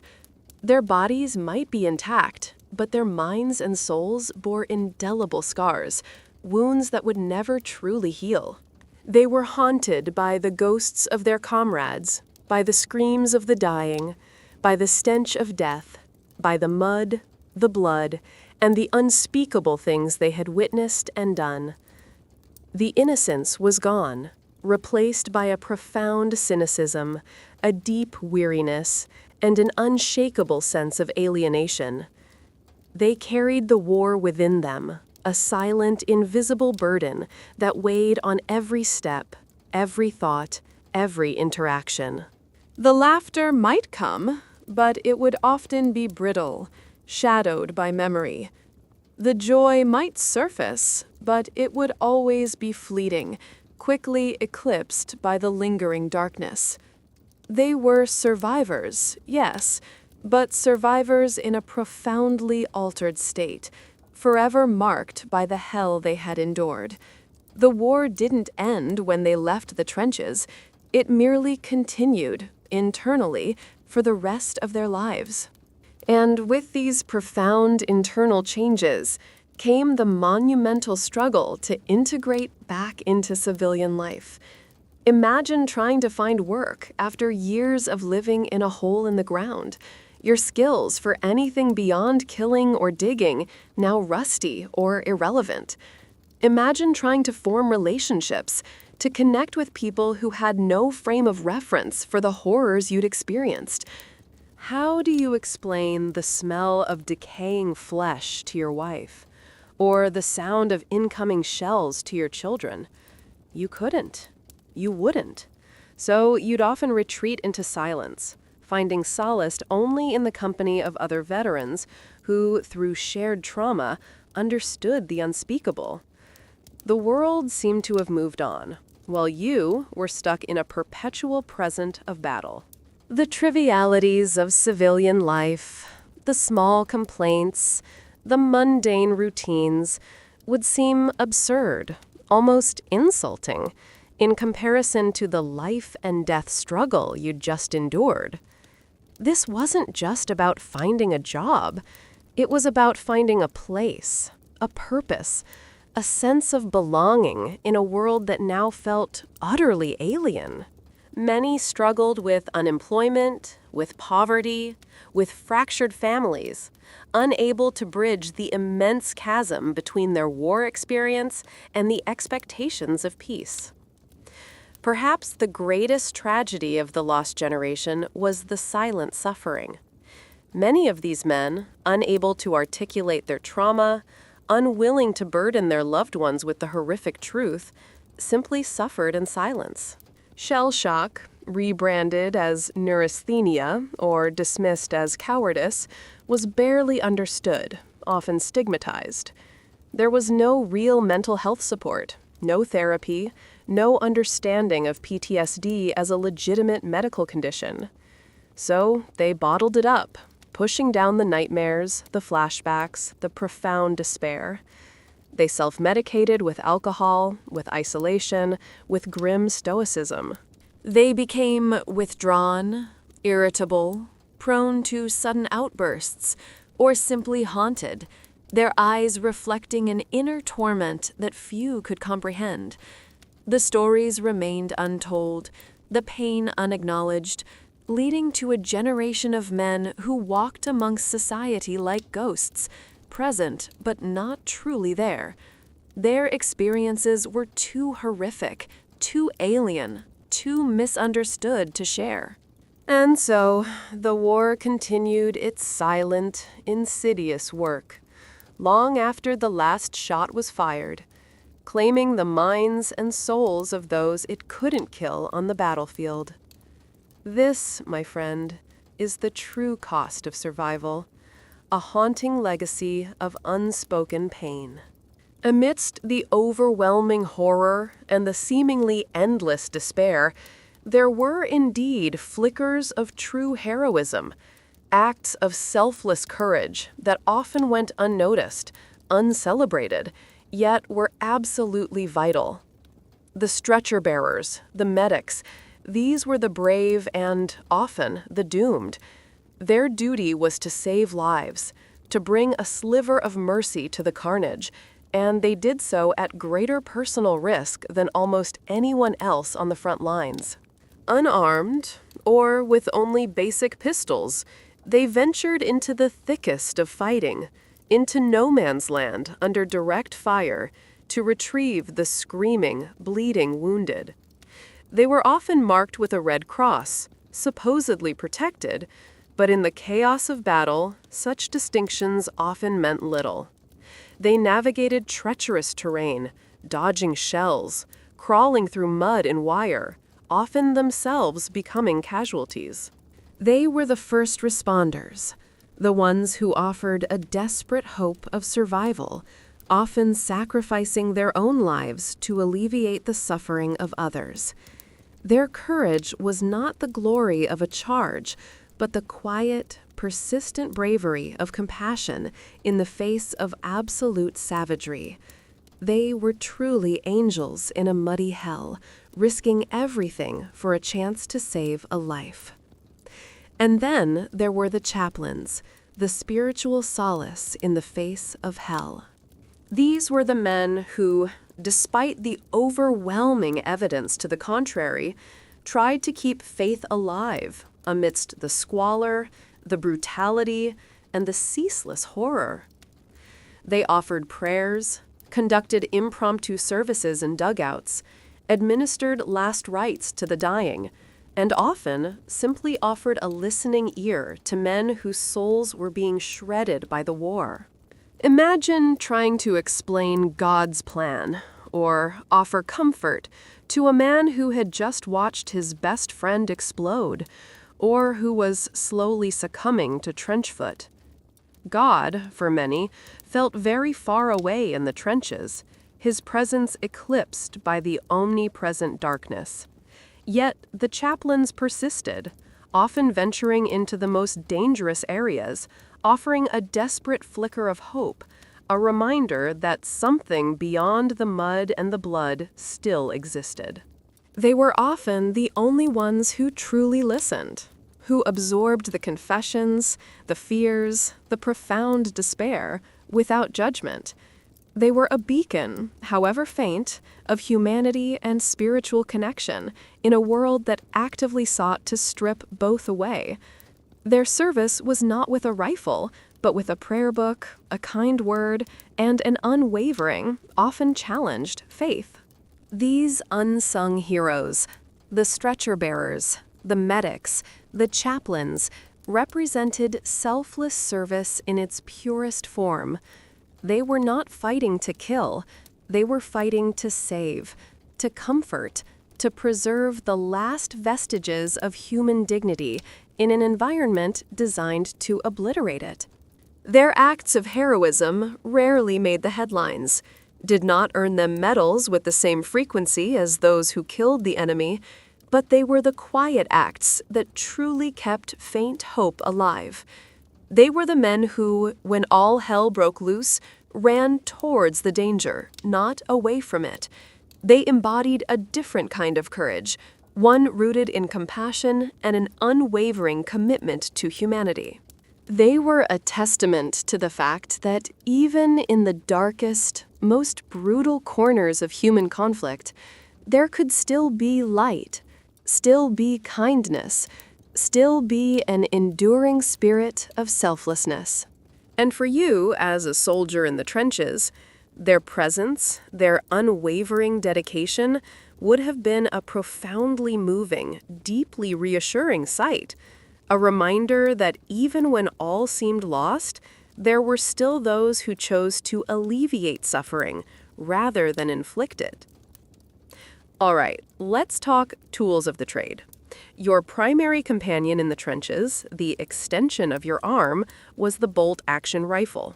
Think of it as your trusty, but fundamentally obsolete, best friend. It was a marvel of 19th century engineering, accurate, reliable, capable of hitting a target at hundreds of yards. But in the context of trench warfare, it was slow to reload, requiring you to manually cycle the bolt after each shot. Imagine trying to engage a wave of charging enemy infantry with a weapon that fires, at best, 10-15 rounds per minute, while they're being supported by rapid-fire machine guns. It was often ineffective against entrenched positions, unable to dislodge an enemy dug deep into the earth. Its greatest strength, accuracy, was often negated by poor visibility, constant mud, and the sheer chaos of battle. You'd clean it meticulously, cherish it, and rely on it, but deep down, you'd know it was a relic, fighting a modern war with an antique. It was a symbol of the individual soldier's power, but also a stark reminder of his limitations in an era of industrialized slaughter. So while you'd learn to wield it with practiced efficiency, it was often a symbol of your brave, but ultimately futile struggle against overwhelming odds. If your rifle was a trusty companion, the machine gun was the reaper's scythe, an instrument of terrifying efficiency that completely revolutionized warfare and rendered older tactics obsolete. This was the true king of the trenches. Imagine wave after wave of charging infantry, bravely advancing across no man's land, only to be met by a relentless, sweeping storm of lead spewing from a fixed position at hundreds of rounds per minute. It was devastatingly effective at mowing down attacking forces, turning human bodies into mere fodder, creating impossible killing zones. The sound of it, a relentless, chattering roar, was a sound of pure, unadulterated terror, an unmistakable harbinger of death. It transformed battlefields into industrial meat grinders, ensuring that frontal assaults became exercises in mass suicide. You'd fear it more than anything else. A silent, unseen threat that could cut you down in seconds, turning your charge into a gruesome ballet of falling bodies. The machine gun ensured the stalemate, locking armies into their trenches, because to advance against its fury was simply to die. It was a chilling testament to the technological progress of war, where the individual hero was replaced by the anonymous casualty of industrialized slaughter. And then there were the intimate horrors, the weapons designed for close quarters brutality, leaving little room for a clean death. Hand grenades, simple, effective, and terrifying. Imagine throwing a small, explosive pineapple into an enemy trench, knowing it would spray shrapnel, tear flesh, and cause utter chaos in the confined space. They were vital for clearing dugouts, for rooting out stubborn defenders, for adding a layer of personal, visceral terror to the fighting. But even more horrifying were the flamethrowers. Introduced by the Germans, these were weapons of pure, agonizing destruction, designed to incinerate.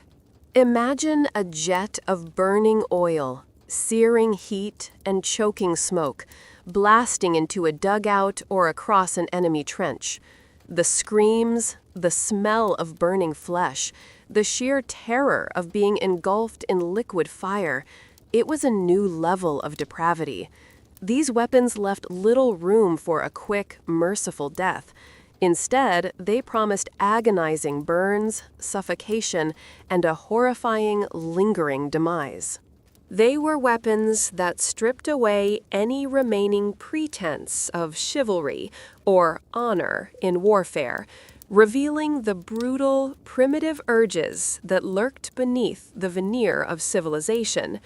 And you, my friend, would be facing these tools of mass annihilation, hoping against hope that none of them found their mark on you. You might think trench life was all dramatic charges and terrifying barrages. And while those moments of intense violence were certainly present, the vast majority of your time was spent in a far more insidious state, waiting. The art of waiting, the mind-numbing routine. Days, sometimes weeks, could pass with nothing happening. Just the constant mud, the rats, the lice, the distant rumble of artillery, and an overwhelming, crushing boredom. You'd dig, you'd bail water, you'd clean your rifle, you'd try to sleep, you'd stare out into no man's land. The routine was monotonous, repetitive, designed to strip away your purpose, to erode your spirit through sheer agonizing inactivity. You'd become an expert at finding ways to pass the time, gambling with cards, telling crude jokes, writing letters home, meticulously polishing your equipment. But underneath it all, the boredom was a heavy blanket, suffocating your will, making every minute stretch into an eternity.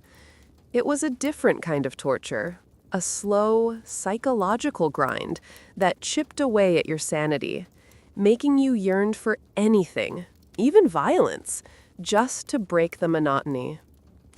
But this boredom wasn't peaceful. Oh no, it was a boredom laced with a constant, simmering dread, the weight of anticipation. You were always waiting, waiting for the whistle that would send you over the top, waiting for the order to fix bayonets, waiting for the next artillery barrage to begin, for the ground to shake, for the sky to scream, waiting for the telltale hiss of a gas attack, waiting for the snap of a sniper's rifle. Every moment of quiet, every lull in the fighting was filled with this agonizing tension, this constant, primal fear that something terrible was about to happen. Your nerves would be frayed, your stomach a knot of apprehension.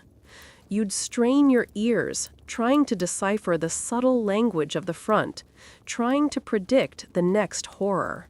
This wasn't just anticipation. It was a form of psychological torture, keeping you perpetually on edge, never truly allowing you to relax. The quiet moments, far from offering respite, became perhaps the most terrifying, as your imagination was free to conjure up unspeakable horrors from the stillness. You were a prisoner of expectation, trapped in a perpetual state of readiness for death. And this combination of boredom and anticipation led to a relentless psychological grind. The quiet moments, the stretches of apparent inactivity, were often the hardest. When your body wasn't engaged in strenuous labor or frantic combat, your mind was free to wander. And where did it wander? To the horrors you'd witnessed, to the faces of the dead, to the screams of the dying, to the memory of your loved ones, so impossibly far away, to the sheer injustice and futility of it all. This freedom of thought, ironically, became a new kind of prison, as your mind replayed the trauma, spinning it into a deeper, more profound despair. You'd fight battles in your head, relive moments of terror, question your sanity. The relentless mental pressure, the constant exposure to trauma, the profound sleep deprivation, it all combined to erode your psychological resilience, slowly, inexorably. The art of waiting wasn't just about enduring time. It was about enduring your own thoughts, your own fears, your own unraveling mind. And that, my friend, was a war you could never truly win, a battle that continued long after the shooting stopped. All right, let's bring it all back home, shall we? You. Yes, you, with your climate-controlled existence, your ergonomic chairs, your carefully curated protein intake, your soft, modern body. It's a marvel of comfort and convenience, completely unequipped for the brutal realities of the trenches. You wouldn't make it. You're simply not built for it. The constant, bone-deep cold would seep into your very marrow, quickly leading to hypothermia and frostbite.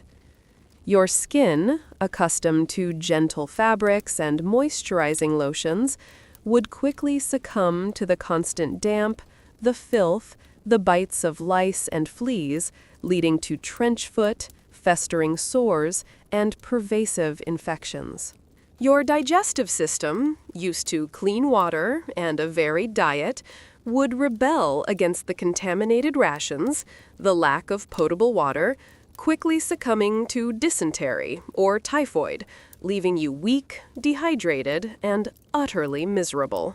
You're not accustomed to sustained physical labor, to digging and baling for hours on end, to carrying heavy loads through thick mud. Your muscles would give out, your joints would ache, and your body would simply fail, unable to cope with the relentless physical degradation. This isn't a judgment. It's a simple, undeniable fact of biological adaptation. Your body is a finely tuned machine for modern living, but for the trenches, you're a delicate flower trying to survive in a nuclear wasteland. You just wouldn't last. And if your body didn't break, your mind certainly would. Your fragile, modern mind, accustomed to a steady stream of dopamine, instant gratification, and the comforting illusion of control, would be utterly incapable of enduring the constant, unrelenting fear of the trenches. Imagine constant sleep deprivation, weeks and months of fragmented, terrifying naps, leading to hallucinations, paranoia, and a profound mental breakdown. Imagine witnessing unimaginable horrors day in and day out. The mangled bodies, the screams of the dying, the casual brutality, the sheer waste of human life. Your brain, untrained to process such sustained trauma, would simply shut down, collapsing into shell shock, PTSD, or a complete loss of sanity. The constant anticipation of death, the dread of incoming shells, the fear of gas attacks, the sniper's whispered threat, it would erode your mental fortitude, chipping away at your will to live.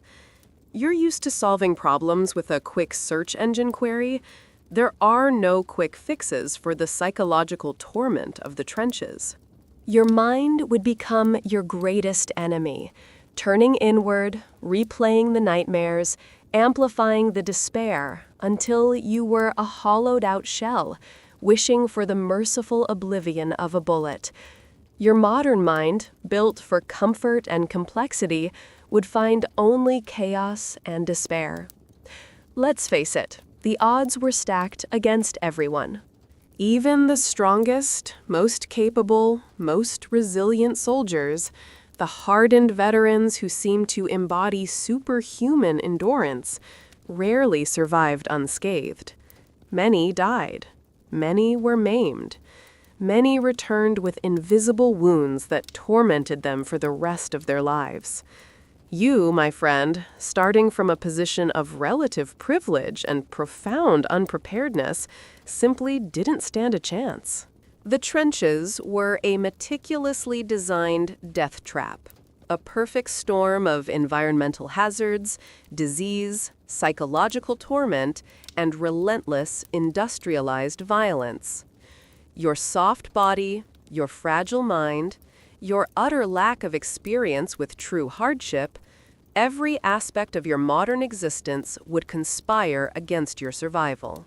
This isn't to diminish your worth as a human being. It's merely to highlight the astonishing, brutal reality of what those men endured. It's a stark reminder of the incredible resilience of those who did survive, and a chilling testament to the utter inhumanity of trench warfare. So be grateful for your comfortable bed, your clean water, your uninterrupted sleep, and your unliced skin, because in the trenches, you wouldn't have made it. Not even close. And so, we come to the end of our little journey. Your utterly depressing, yet hopefully, ironically calming, descent into the hellscape of the Great War trenches. If you've managed to stay with me, if you haven't yet succumbed to the overwhelming despair, or more likely, the sheer boredom of such meticulous historical detail, then I commend your fortitude. We've explored the mud, the rats, the lice, the constant fear, the unimaginably bad food, the constant threat of death by 1,000 unpleasant means. We've dissected every single glorious way you, a product of modern comfort, would have disintegrated under the brutal realities of trench life. Hopefully, by now, you're sufficiently bored and perhaps just a little bit traumatized enough to drift off into a deep, unsettling sleep. Think of it as a historical sedative, administered with dry wit and relentless accuracy. Now, as you prepare to tuck yourself into your clean, dry, climate-controlled bed, free from the pervasive stench of death and decay, free from the constant gnawing of hunger, free from the maddening itch of lice, free from the terrifying whistle of incoming shells, take a moment. Rest easy. Unlike them. Unlike the countless millions who endured that living nightmare, who spent their final moments choking on gas, bleeding in the mud, or simply drowning in their own filth. Unlike the men whose screams echoed through the trenches, whose bodies became one with the churned-up earth. Your sleep, my friend, will be a luxury they could only dream of, a profound peace that eluded them in life, and often in death. Let that thought be your final, dark lullaby. A stark, chilling contrast between your comfortable slumber and their eternal, restless torment. So, good night, sweet prince or princess of the modern age. May your dreams be free of mud, rats, and the lingering scent of regret. Or not. History, after all, has a way of seeping into everything. If you've managed to stay awake through this entire, meticulously detailed recounting of historical misery, consider that a small victory. And if you're still craving more unsettling truths and darkly comedic explorations of humanity's less-than-stellar moments, then perhaps consider subscribing. Or don't. History doesn't care. And neither, frankly, do I. Until next time, if you wake up, and if I decide to drag you through another delightful chapter of human suffering, sleep tight. Don't let the bedbugs bite. Or the lice. Or the rats. You know, just in case.